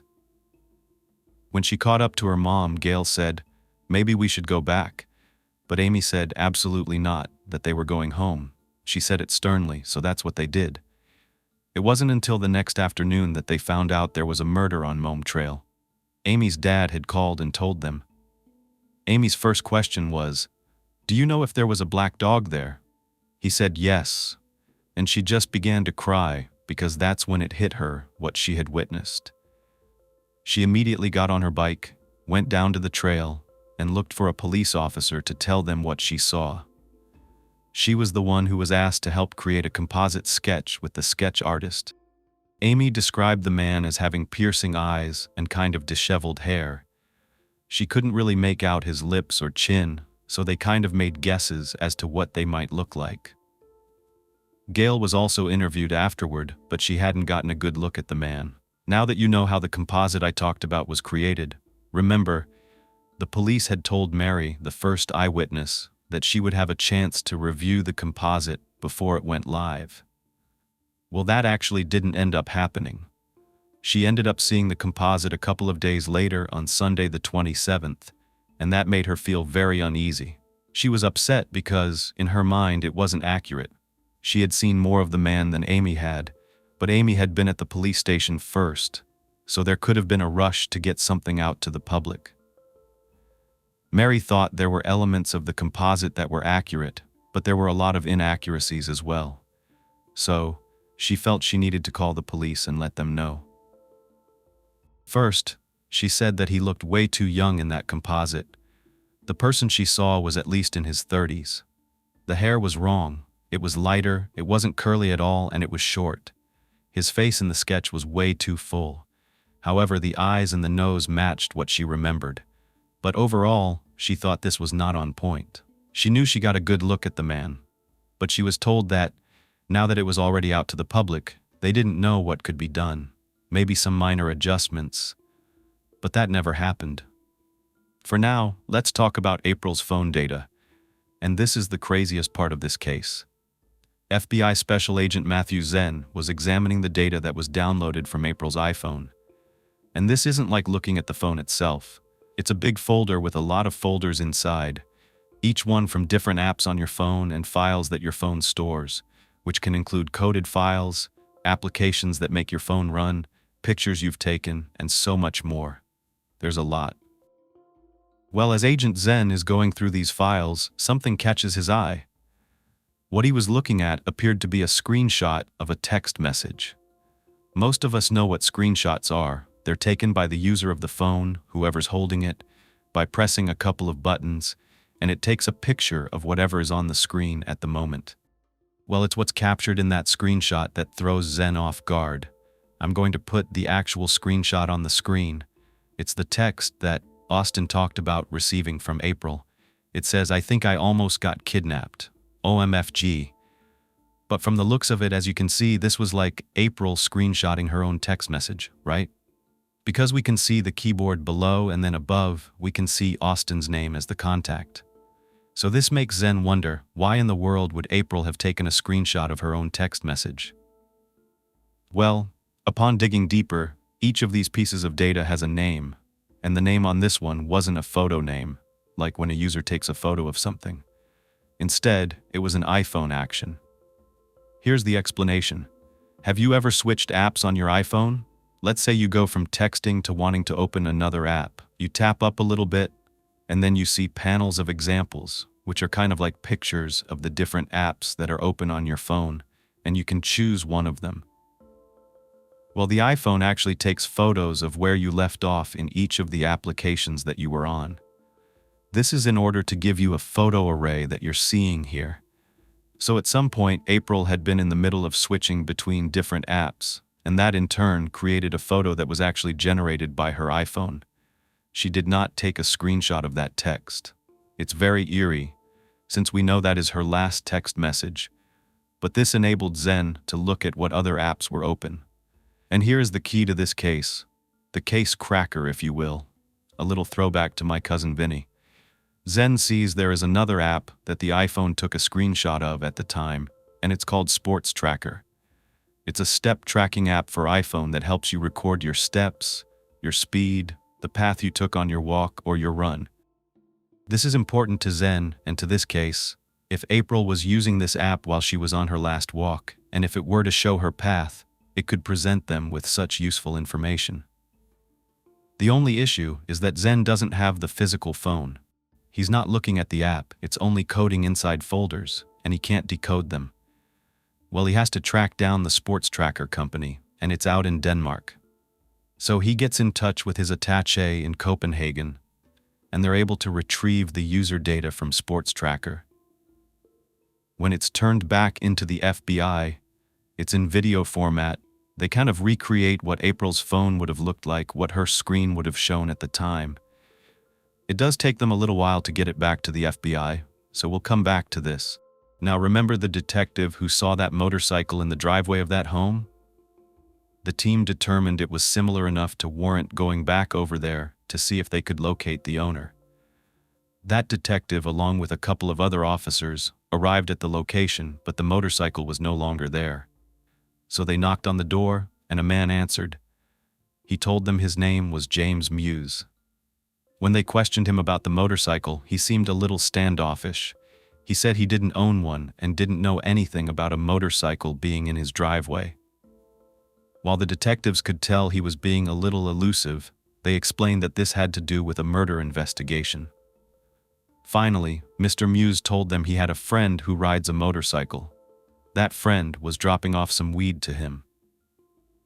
This friend's name was James Vanis, and he didn't know much about him, no exact address, but he did tell the detectives that he lived out in Wales Township in Goodletts, Michigan, which is about a couple of towns over, maybe 25 minutes away from Armida. So the detectives went back to the command center and looked up the name James Vanis. They got an address on Marquette Street, so they quickly had a briefing and decided that even though it was 11:30 p.m., they were going to go out there and try to make contact with the supposed owner of this motorcycle. Now, this is a pretty big house. I'd probably call it a mansion, out in the middle of nowhere, just on a lot of land that's good for growing things. And you know what kind of exchange the guy on the motorcycle was allegedly making with his friend? They knocked on the door, and a much older man answered. They asked for James Vanis, and the older man said, "I'm James," but they knew that the man they were looking for was in his 30s, actually 32. So they asked this older guy, "Well, is there a son, maybe?" He said, "Oh yes, my son, he's also James Vanis." So he called him outside. Now, the younger James, his father, his mother Brenda, and his girlfriend Crystal came out to the front porch to talk to the police.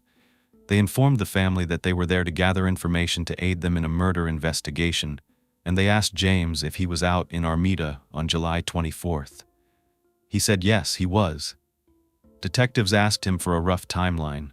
What did he do, and why was he out there? James was friendly. He had a casual conversation with the police. He said he left his house around 5 p.m. heading over to his brother Donnie's house. He said he had to pass Armida on his way to his brother's house. But he was about 10 miles out when he realized he forgot his sunglasses, so he drove back home, grabbed them, and then headed out a second time, which was, he thinks, about 5:30 p.m. He said that on his way he stopped by a Marathon gas station to take a break because the seat on his bike was very uncomfortable. He just needed to stretch his legs. Now, I want to point out that this Marathon gas station is in the middle of Armida. It's blocks away from the Momay Orchard Trail, and it's where Amy and Gail also stopped that day to put air in their bikes. James said that he called his brother a couple of times, trying to see if he was home yet from work, and he didn't get an answer, so he just headed out there anyway.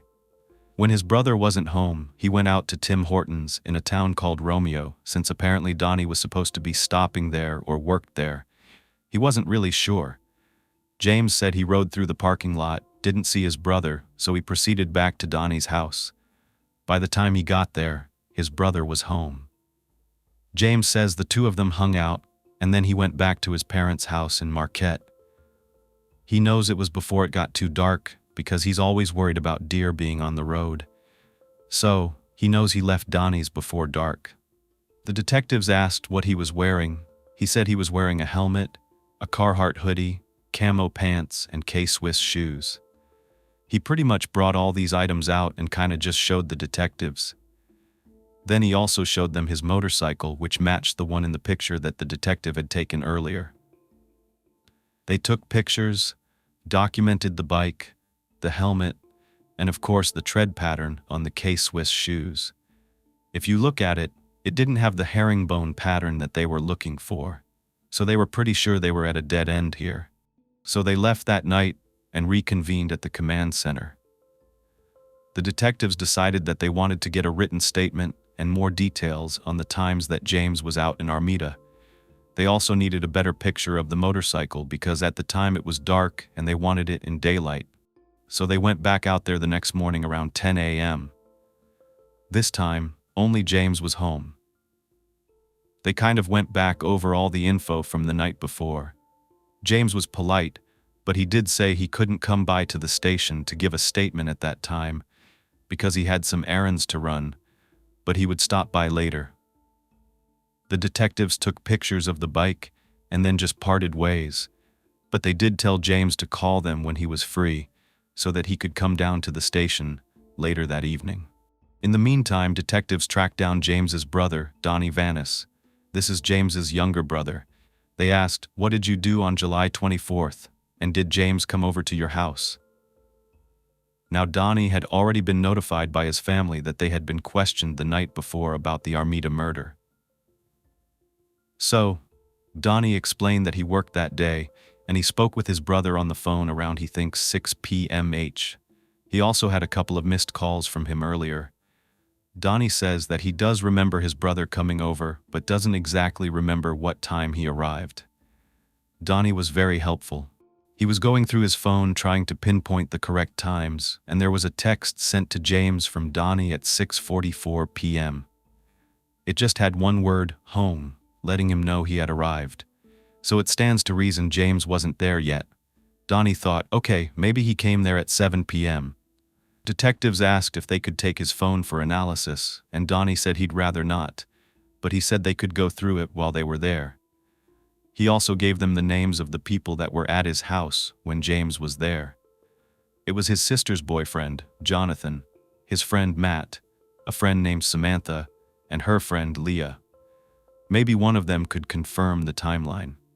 That's all the information that they gathered from Donnie. But when James didn't reconnect later that afternoon, one of the detectives called him to check in about making that statement. This time, James wasn't very nice. He was irate, yelling through the phone, saying that they were on a witch hunt. How dare they ask to take his brother's phone and have it analyzed? He was just going off, and the detective tried to calm him down, saying, "Listen, we're investigating the murder of a teenager. This is our job. We're just doing our job." But James wouldn't let up. He refused to provide a written statement to them. This was definitely a red flag. It also showed this man has a temper, and it made them even more suspicious about his whereabouts on the 24th. So they dug deeper into James and his family. 32-year-old James Jr. had quite a sizable rap sheet, including crimes like disorderly conduct, larceny, probation violations, and much more. From the looks of it, it's pretty clear that he was no stranger to being on the wrong side of the law. And like father, like son, I guess, because 76-year-old James Vanis Sr. also had a rap sheet. Back in 1995, when he was only 48, James Sr. had been charged and convicted of a sexual crime involving a minor female. He was a registered offender. And if you are familiar, he was convicted of second-degree criminal sexual conduct, which involves a victim younger than 13. He was also convicted of fourth-degree criminal conduct with a victim aged 13 to 16. While the detectives working on April's murder were convinced that the motive behind it was sexual, and James Sr.'s behavior did seem a little bit off when they were over at the home that night, they couldn't shake the feeling that this family was hiding something. However, the detective's gut feeling was not enough to arrest or charge James Sr. or James Jr. with a crime or anything connected to April's murder. Despite the suspicions, the detectives lacked concrete evidence to implicate him or his son. But one detective thought he might know what James Sr. may have been trying to hide that night. They had spotted some marijuana plants growing on the property. In the state of Michigan, it is legal to cultivate marijuana as long as you have the proper documentation. When the authorities went to check on the Van Callis family, including James Jr., they found out that he, his father, and his mother, Brenda P.E.B., all possessed the required documents granting them the authority to grow marijuana on their property. According to the regulations, they were permitted to cultivate a total number of 36 plants, 12 plants for each individual living there. This enabled the detectives to conduct a search of the grow operation to ensure that they were indeed following the law. Upon further investigation, the detectives uncovered an excess of plants on the property. They also found what looked like a very strange trash dump on the site, which really piqued their curiosity. When the family was questioned about the surplus of plants, they explained that it was a result of the initial 36 plants failing to grow properly. But despite this excuse about why they were growing more marijuana than was legally allowed, the detectives decided to make an arrest of both James Jr. and Sr. on drug charges. The detectives investigating April's murder saw an opportunity to further their investigation and decided to petition the court for a search warrant of the Van Callis home in Wales Township. The reasoning was that the bike matched the description of the one seen on the trail, and the time James was in the area lined up. Their request was ultimately granted, and they executed a search warrant on the entire home and property on July 30th. A lot of agents were on the scene conducting the search. For such a nice house on the outside, the inside was a whole other story. As they stepped inside, they were immediately hit with a strong, unpleasant odor coming from piles of foul-smelling trash scattered throughout the entire house. This home was filled with garbage and junk, especially where James was staying. Please tell me he doesn't work from this desk, because it's littered with soda cans, old food, just rotting garbage. In James's bathroom, there were clothes hanging up, a bucket of water on the ground, and the clothing seemed to have been recently worn. Do you recall James saying he was wearing camo pants the night of the 24th? The fact that they were hung up over the shower indicated to them that maybe they were taken off when James washed up after wearing them. So, they were documented and seized. They actually seized a number of items. The helmet was next. It was sitting by some window cleaner, and interestingly, the helmet had fibers on it, which looked like they came from maybe a towel or a rag. It had streak marks, like it had been recently wiped down. It wouldn't be uncommon for someone to clean their motorcycle helmet, but still they took note of it. They took his motorcycle, they confiscated a shoe with a herringbone pattern, as well as James's computer. They also seized some hand sanitizer, his phone, and an additional phone that was found in a Ford Explorer owned by James Jr. Well, that same day, the news broadcasted videos and pictures of James Jr. and Sr. being arrested. Mary, the eyewitness on the trail, was following the news story very closely. When she saw James's face, she knew that was the man she saw on the trail with April.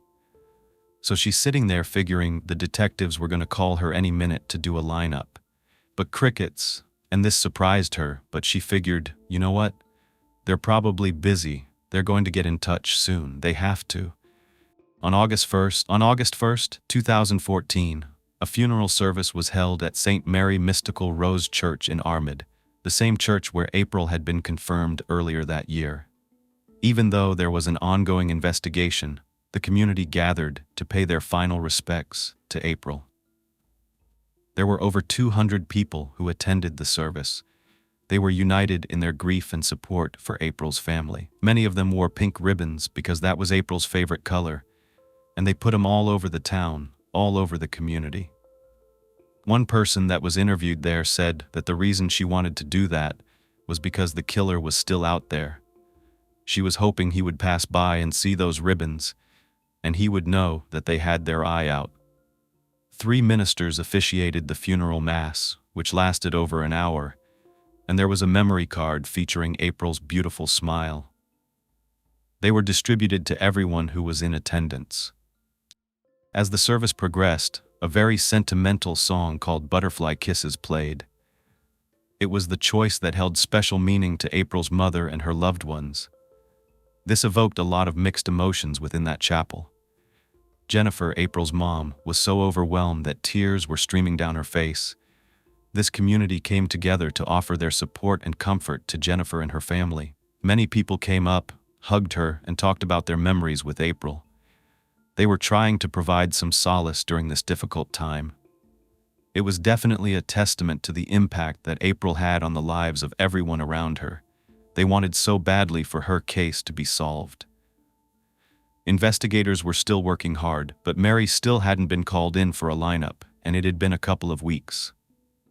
So she finally reached out to the police on August 14th, and they had a more in-depth interview with her, as well as a written statement. She thought for sure they would ask her to see James face to face. She thought it was really important for her to confidently identify him, but they still didn't provide that. She had to leave for a vacation to Maine. When she returned, she still hadn't been called in. This woman went above and beyond. She began examining videos on the news, pictures in the media, and she called the police station on August 20th. She said James Van Callis was the man she saw on the trail with April, and on a scale from 1 to 10, with 10 being no doubt, she said she was a 10. She was that confident it was him. It irritated me that they weren't really doing anything about her being so confident. But by then, the sports tracker data had been handed back to Agent Zenz. The data that was captured during her workout on July 24th included latitude, longitude, date, time, and the speed she was going. There were actually 3,000 data points, and this is where things get really interesting. They now had a video of what April's app recorded on the evening of the 24th, the exact path that she took. But it wasn't as detailed as, let's say, looking at a map on Google Earth. So Zen, with his expertise, was able to import all of the data points into Google Earth to create a very in-depth animation. Now they have a video of the exact path that April was walking the evening of the 24th. This video is over an hour long because it's in real time. When they showed it in court, they put it on 2x speed so that, of course, everyone could look at it.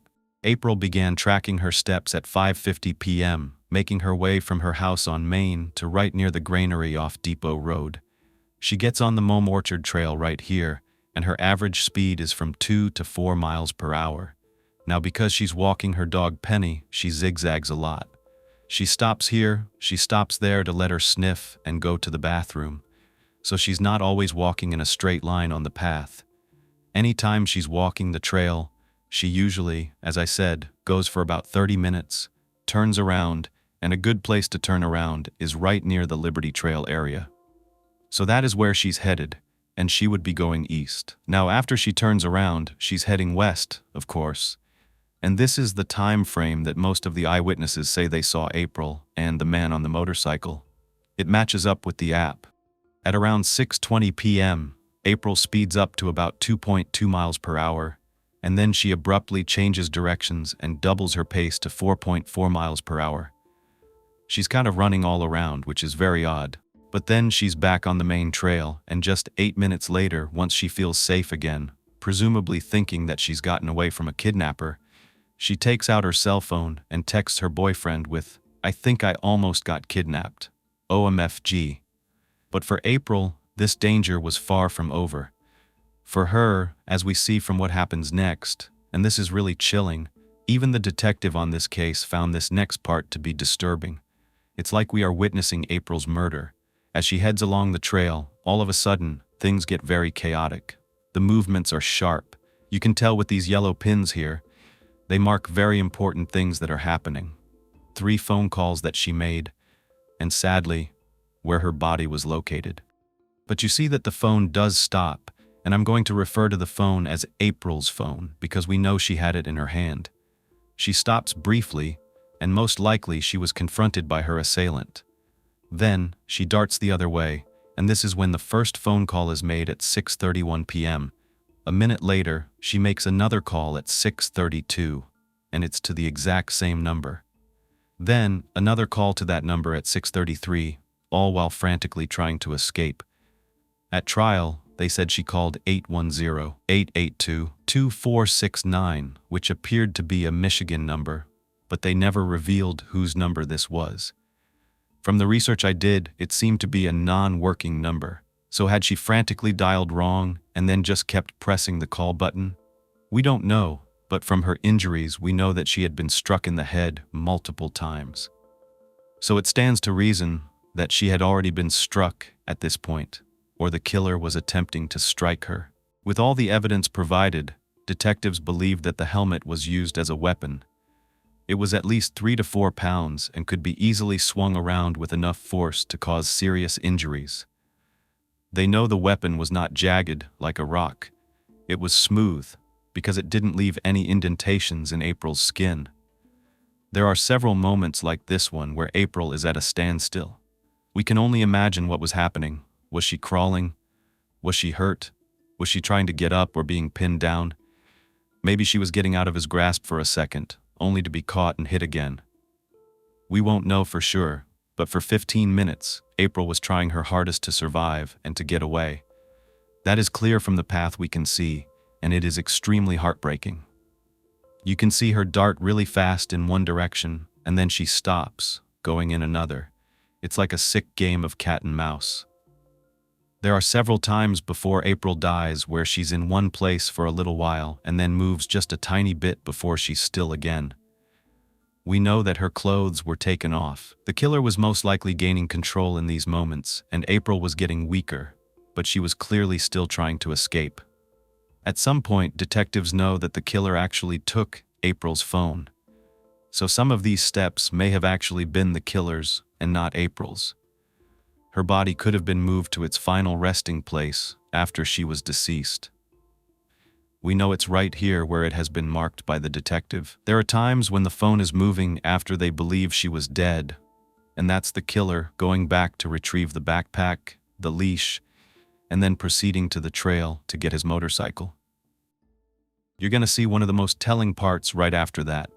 It's right here at 6:44 p.m. Mars. All of a sudden, the speed of the phone is traveling up to 18 miles per hour in a straight line. Clearly, this is the killer getting away.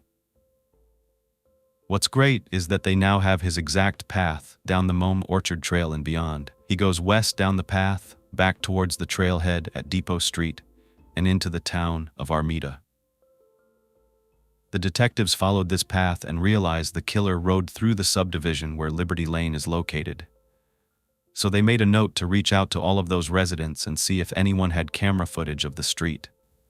Beyond that, the killer rides out of Armida on Osmo Road, where he ultimately goes down a driveway and the phone stops operating.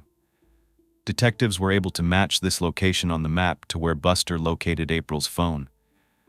The killer most likely smashed the phone on the ground and then threw the case and the phone into the bushes, where it was found. Wow, I'm finally able to take a breath, because that was a lot. They went to the locations depicted on this animation, and evidence ended up being recovered as a result. First, Daniel C. lived in the corner house off Jefferson and Monroe, and his house was in the path where the killer fled. Well, sure enough, he had not one, but 2 cameras installed, and they both caught footage of a person riding a motorcycle around 6:51 p.m. While they can't discern who's riding the motorcycle, they're unable to see a license plate or the killer's face or any identifying characteristics. They can match the times up to when they know the killer was in that location. I kept wondering what his reason was for taking April's phone with him. Was it in case she somehow woke up so she couldn't call for help, or so she would be harder to identify? Or were his fingerprints on it from possibly trying to grab it out of her hand when she was making those calls? Whatever the case, little did he know, it led the police right to him. It essentially solved this case, or at least gave them one of the biggest breaks they had. Now, detectives also got the CCTV footage from the Marathon gas station, and sure enough, there's the same motorcycle. This was at 6:17 p.m., just minutes away from the trail. When he drives away, he does go in the opposite direction from the trail, but that's because there's a right turn only sign. He actually heads back towards the trail, because you see, he makes a U-turn and comes back the other way. Now you know what else? Right before he comes back down that road, Amy and Gail can be seen at the bottom of way to the trail after filling up their tires with air. They had been at the same gas station at the same time. So this puts the killer 2 minutes away from the trail at 6:17 p.m., and it stands to reason that that's where he went after this. Because most eyewitnesses saw the guy on the motorcycle around 6:25, that's just 8 minutes after the bike was seen at the gas station. They know they have their killer. But is it James Vanis, or did he just happen to drive a similar motorcycle? There were other articles that were still missing, so after the path was mapped out, a team went out to canvass the path to see if any of April's missing items could be located, like her backpack. They had ATVs, drones, and officers on foot, all doing grid searches along the whole path. They even drained pools, went through backyards and sheds, and eventually they did find the backpack thrown in someone's backyard. I think it was actually in someone's pool, but they never found the leash. DNA analysis was being conducted on all the items that were collected, and none of the items matched April's DNA. They were trying to find a way to connect James to Armida or to April, and what they did confirm was that James had a 14-year-old son that went to the same school as April. Other than that, they didn't find any direct connections between the two of them. They weren't in each other's phones, they didn't text each other, they weren't messaging, but they were still analyzing things like Van Call's computer.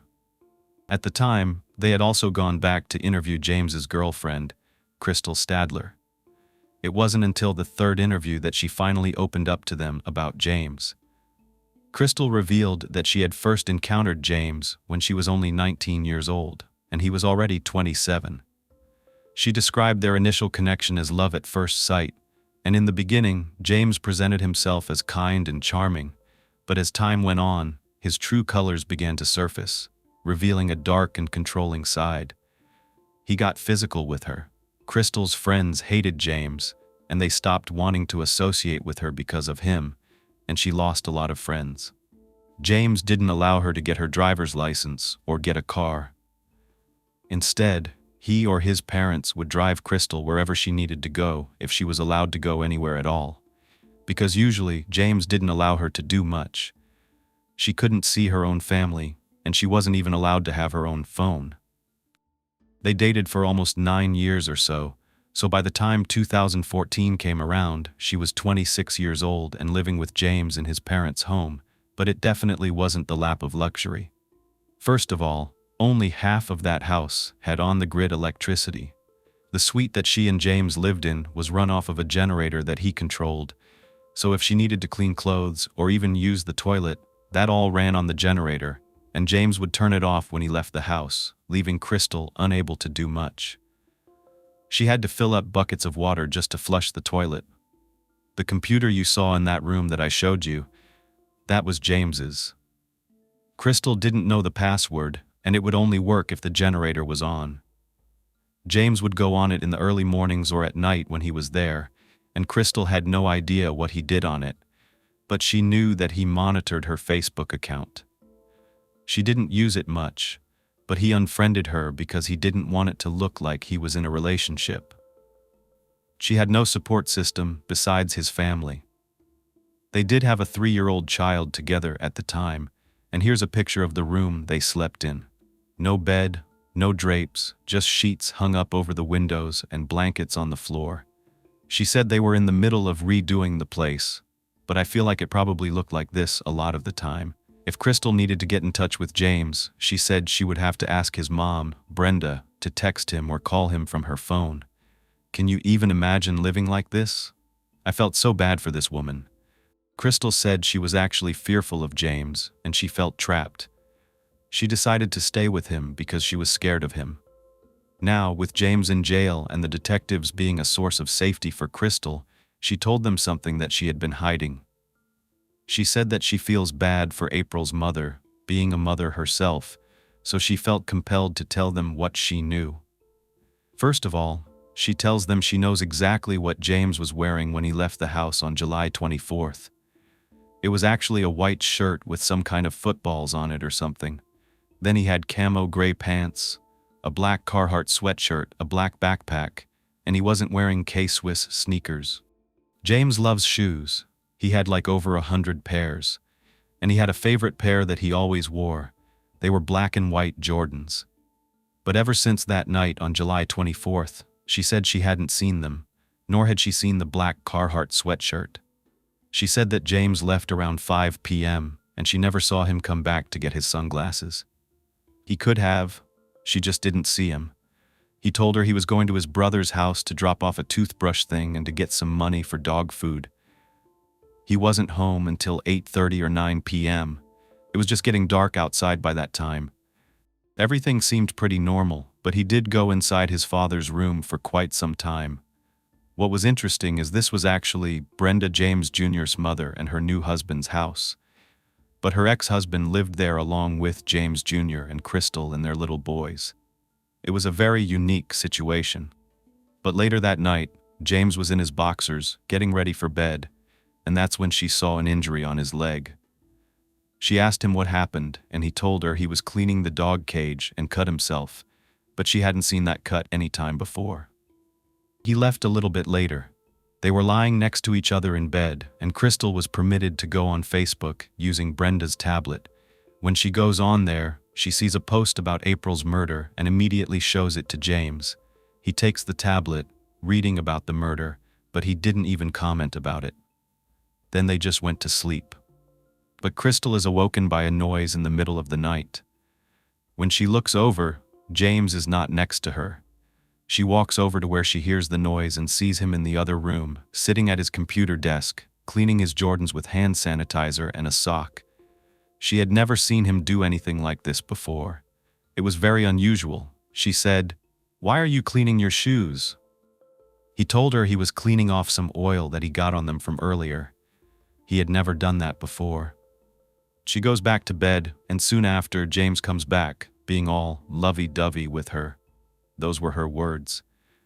He tells her that he messed up and he needs her to stand by his side. Crystal doesn't even question him about what he's talking about, but she does tell detectives that he never said anything like this to her before. The next morning, he asked her to do a load of laundry, which was actually unusual. He never wanted her to touch his clothing, but he specifically asked her to clean the Carhartt hoodie, the white shirt, and his camo pants. When putting the sweatshirt in the wash, she noticed there was a wad of human hair and some grass shavings from inside the pocket. These leaves and grass did not look like they came from their yard. It was a totally different kind of foliage. She put the clump of hair on the bathroom sink to kind of save it there because she was concerned. She didn't know what she could do at that point. They didn't even have a dryer, so she had to hang all the clothes up to dry. That's why they were hung on the shower. When the police found them that night, the police came to the house around 11:30. James woke her up and told her to come outside with him, his mom, and his dad. They were all being questioned, but that night, she didn't get questioned. She was just listening to the whole interaction. Later, when the police left, James looked at everyone, his whole family, and told them to tell the police he was wearing K-Swiss shoes if they asked. But Crystal knew he wasn't. The next day, she noticed that the Air Jordans and a shoebox with a bunch of important paperwork of hers were gone, as well as the clump of hair. At that point, James was wearing the Carhartt sweatshirt, and this was Saturday the 26th. She also saw it on the 27th before his arrest. Crystal thinks it must have been thrown away because she never saw it again after that. It was unfortunate that the Jordans were gone, but Crystal told detectives they could find a picture of James wearing them on his Facebook. So she pulled up his profile, and there they were. There was a picture of him wearing the black and white Air Jordans. She also tells them that before the arrest, James threatened her, saying if she said anything, he would bring her down with him. He was really agitated at the time, especially after seeing the composite sketch, and Crystal really thought James had done it. She even confronted him about it, saying that she thought he did. James didn't say anything, and luckily, he was arrested by the 30th. But she was still afraid of his family. Crystal was able to safely move out of James's home and go to her mother's house, where she would be safe. They were very thankful that she was brave enough to tell them the truth. With this new information, the detectives were doing a few things. One, they were still trying to get James's brother Donnie to turn over his cell phone. They actually went to his workplace, where he ended up lying. At first, he said he lost his phone. He did not want to turn over his phone. And the impression that I got after watching and learning everything was that this was more of an inconvenience to Donnie than him trying to hide anything. You'll understand why, because eventually, he did turn it over after the detectives called it and confronted him that it wasn't dead. It was actually ringing. Donnie said the police were very polite and he wanted to work with them. He just didn't want to lose possession of his phone. However, he admitted to the police that James had told him to delete the text messages between them, and Donnie responded with, "Absolutely not," and he left all of their correspondence on that phone. They eventually had enough to arrest James Vanis, but it wasn't until October 8th, 6 months after April's murder, because they wanted to make sure they had a rock-solid case against him. James was charged with 3 counts: first-degree premeditated murder, felony murder, and assault with an attempt to commit sexual penetration. After the arrest of James Vanis, his mom, Brenda, spoke to the media about the devastating impact that this had on their family. Brenda asserted that her son was not responsible for April's murder, calling it basically a witch hunt. She described James as a great father and a great kid who would never be capable of such an act. What is she not seeing, or what is she seeing that we're not? I do feel bad because it's her son. You don't want to imagine that your own child could be capable of such an evil deed. But ma'am, there was a lot of evidence proving that he did this.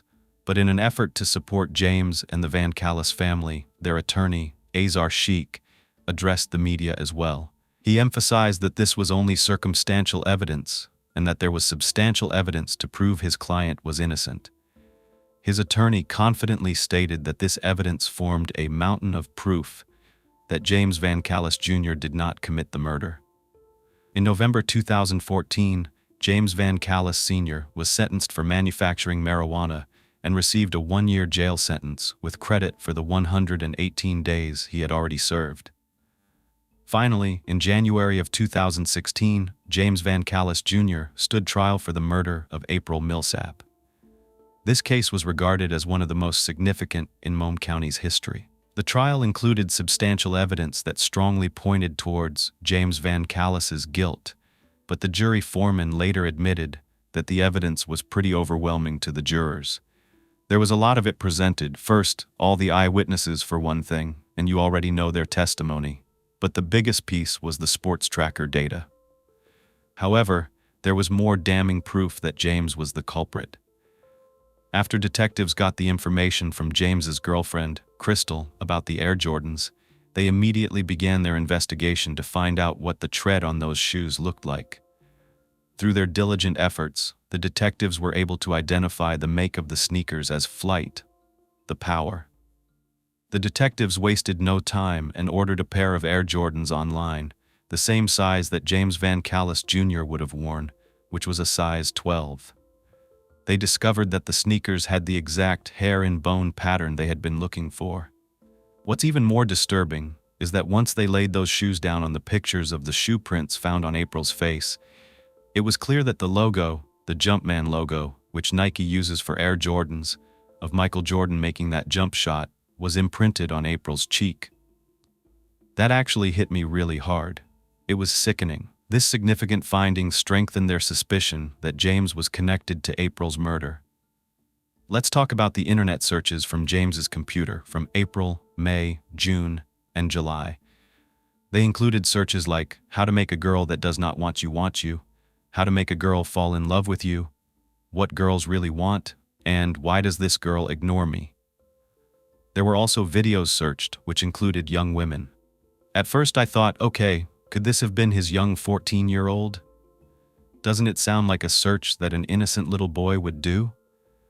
But it turns out, from my research, that he lived with his mom and Armedia, and we know that James was the only person that had access to this computer. In March, the search terms on Google and YouTube were, what does it mean when a girl tells you she has a boyfriend? What to do when a girl tells you she has a boyfriend? How to tell if a girl likes you, and videos about how to text a girl, and how to have sex with a girl. In July, around the 18th, just days before April's murder, James was searching. The easiest way to impress a woman, how to attract a younger woman, how to make a girl fall in love with you, how to make a girl that does not want you. Why would this girl say I'm too old for her and still hit on me, and do younger girls like older men? In addition to those disturbing searches on his computer, there were cell tower records about where James was on July 24th. At 6:04, about 20 minutes before he was seen on that trail, his phone was pinging in an Armedia tower, as well as at 6:14, P-Man 6:16 p.m. My favorite part of this trial was when Mr. Van Callis himself showed his own true colors. We know he has issues with women, he likes to control them and doesn't like taking orders from them. Well, the judge in this case was a woman. And when one eyewitness from the trail wanted to see what his face looked like under his helmet, the prosecution asked James to put it on. James did so, and at this point, the judge kept asking James to do certain things. Stand up, then bend down more, move the helmet this way and that way. At one point, James had had enough. He yells back at the judge, putting his attitude on full display. In response, his attorney yelled at him, warning him not to say anything further. The prosecution's theory was that James had sexual tension built up from a young girl that he knew, and he was having a hard time getting her to sleep with him. This is supported by evidence from his internet searches, where he appeared to be rejected by this girl. She must have been saying things like he was too old for her, but in his mind, and according to his searches, this young girl was still making advances towards him. He made these searches just days before he went to the Moming Trail. This young girl I'm talking about is not April. She was an innocent target for his aggression and evilness. We won't know if he saw April walking before she made it to the trail, because we only know his path afterward and from the gas station camera footage. But at some point, after making contact with her, he got it in his mind that he wanted more. They believe he probably tried to talk to her, and like this other young girl in his life who rejected him, April probably said the same thing. She politely let him know she had a boyfriend and that she wasn't interested, but that didn't go over well with James. With all of his sexual aggression built up, he couldn't handle the rejection. At 6:20, when April initially picked up her pace, it's believed that James tried to grab her and pull her into the woods. She broke free, and 8 minutes later, she texted Austin that she almost got kidnapped. At this time, witnesses saw her at least 30 to 50 feet away from James, who was either walking his bike or getting back on it after being separated from her. Minutes after that text, it's believed that James struck April in the head from behind, using his helmet, knocking her off balance. He was able to get her down the steep slope next to the trail, but she was able to get up and run. That's when we see her attempt to make those 3 calls back to back. But ultimately, James, who was continuously hitting April, gained control and began to remove her clothing. Something stopped him from continuing his plan. It could have been Penny barking on the trail. We know that one of the witnesses slowed down as he passed by because he heard this barking. It's also been said that he may have hit her so hard that she was already deceased. If he wasn't a necrophiliac, he wasn't going to proceed with his plan. It sounds disgusting, but the thrill of the chase is over if she's already deceased. For whatever reason, James decided to change his plan from intercourse to murder, stomping on April's face, head and neck until she was no longer breathing. He then fled the area around the exact same time he got a text from his brother that he was finally home at 6:44 p.m. That's the same time that April's phone started traveling at a high rate of speed out of there. After closing arguments, the jury deliberated for 6 hours. On February 8, 2016, James Vanis Jr. was declared guilty of the brutal crimes of first-degree premeditated murder, first-degree felony murder, kidnapping, and attempted forced sexual penetration against April Millsap. Of course, James's mother sat there in disbelief. She was shaking her head, crying, and rolling her eyes. Afterward, there were cheers and clapping from the courtroom, along with lots of hugs. Even James's attorney embraced April's mother, which I thought was a very nice gesture. After all, being a defense attorney is still a job. On March 30th, the sentencing hearing took place, and Jennifer had the chance to speak and give an impact statement. Jennifer expressed her confusion and her pain over James's actions. She wanted to know why he had done this to her daughter. "What did she ever do for you to do something so brutal?" she asked. It's truly sad, and James, he just stood there, emotionless, staring. Jennifer went on to express the devastating loss that she had experienced. She referred to James as a thief, saying that he stole her beautiful daughter away and stole the rest of her life. James couldn't wait to read his statement to the court. He clutched it between his shackled hands the whole time. At the end of her statement, Jennifer said, "I hate you, and I can never forgive you." Unfortunately, Jennifer didn't find the closure she was seeking. It didn't bring her daughter back. When James did speak, he spoke straight to the judge. He called it a sad chain of events that he was wrapped up in and tried to explain that there was no evidence to prove that he did anything wrong. No one could truly identify his eye color, his exact bike, or his clothing. He even asked the judge, "How many people have eyes that are shaped like the composite?" He also used this time to complain about not getting evidence from the prosecution. The judge finally said, "The reality is, we're here to sentence you today, not to argue about a new trial." The judge ultimately sentenced James to life in prison without the possibility of parole. James's mother, Brenda, had a lot to say to the media. She accused the cops of framing her son. "Somebody is out there, and their kids ain't safe. I'm telling you right now, because if they can do it once, they're going to do it twice." April's mother expressed her desire for a more severe punishment. However, due to the absence of the death penalty in Michigan, James did receive the maximum sentence that the state could impose upon him. In order to honor and preserve April's memory, her friends and family came together to create a beautiful memorial garden at the head of the Momie Orchard Trail. This garden serves as a reminder of the vibrant life that was tragically cut short. Those who loved April often find themselves pondering what her life would have been like if she hadn't been cruelly taken away. In June 2018, April would have been celebrating her high school graduation. But instead, an empty chair was adorned with white and pink decorations and was left in her honor. Before the names of the graduating class were called, Jennifer Millsap took the stage to accept a degree on behalf of her beloved daughter. It was a deeply emotional moment, and Jennifer was touched by the gesture from the school.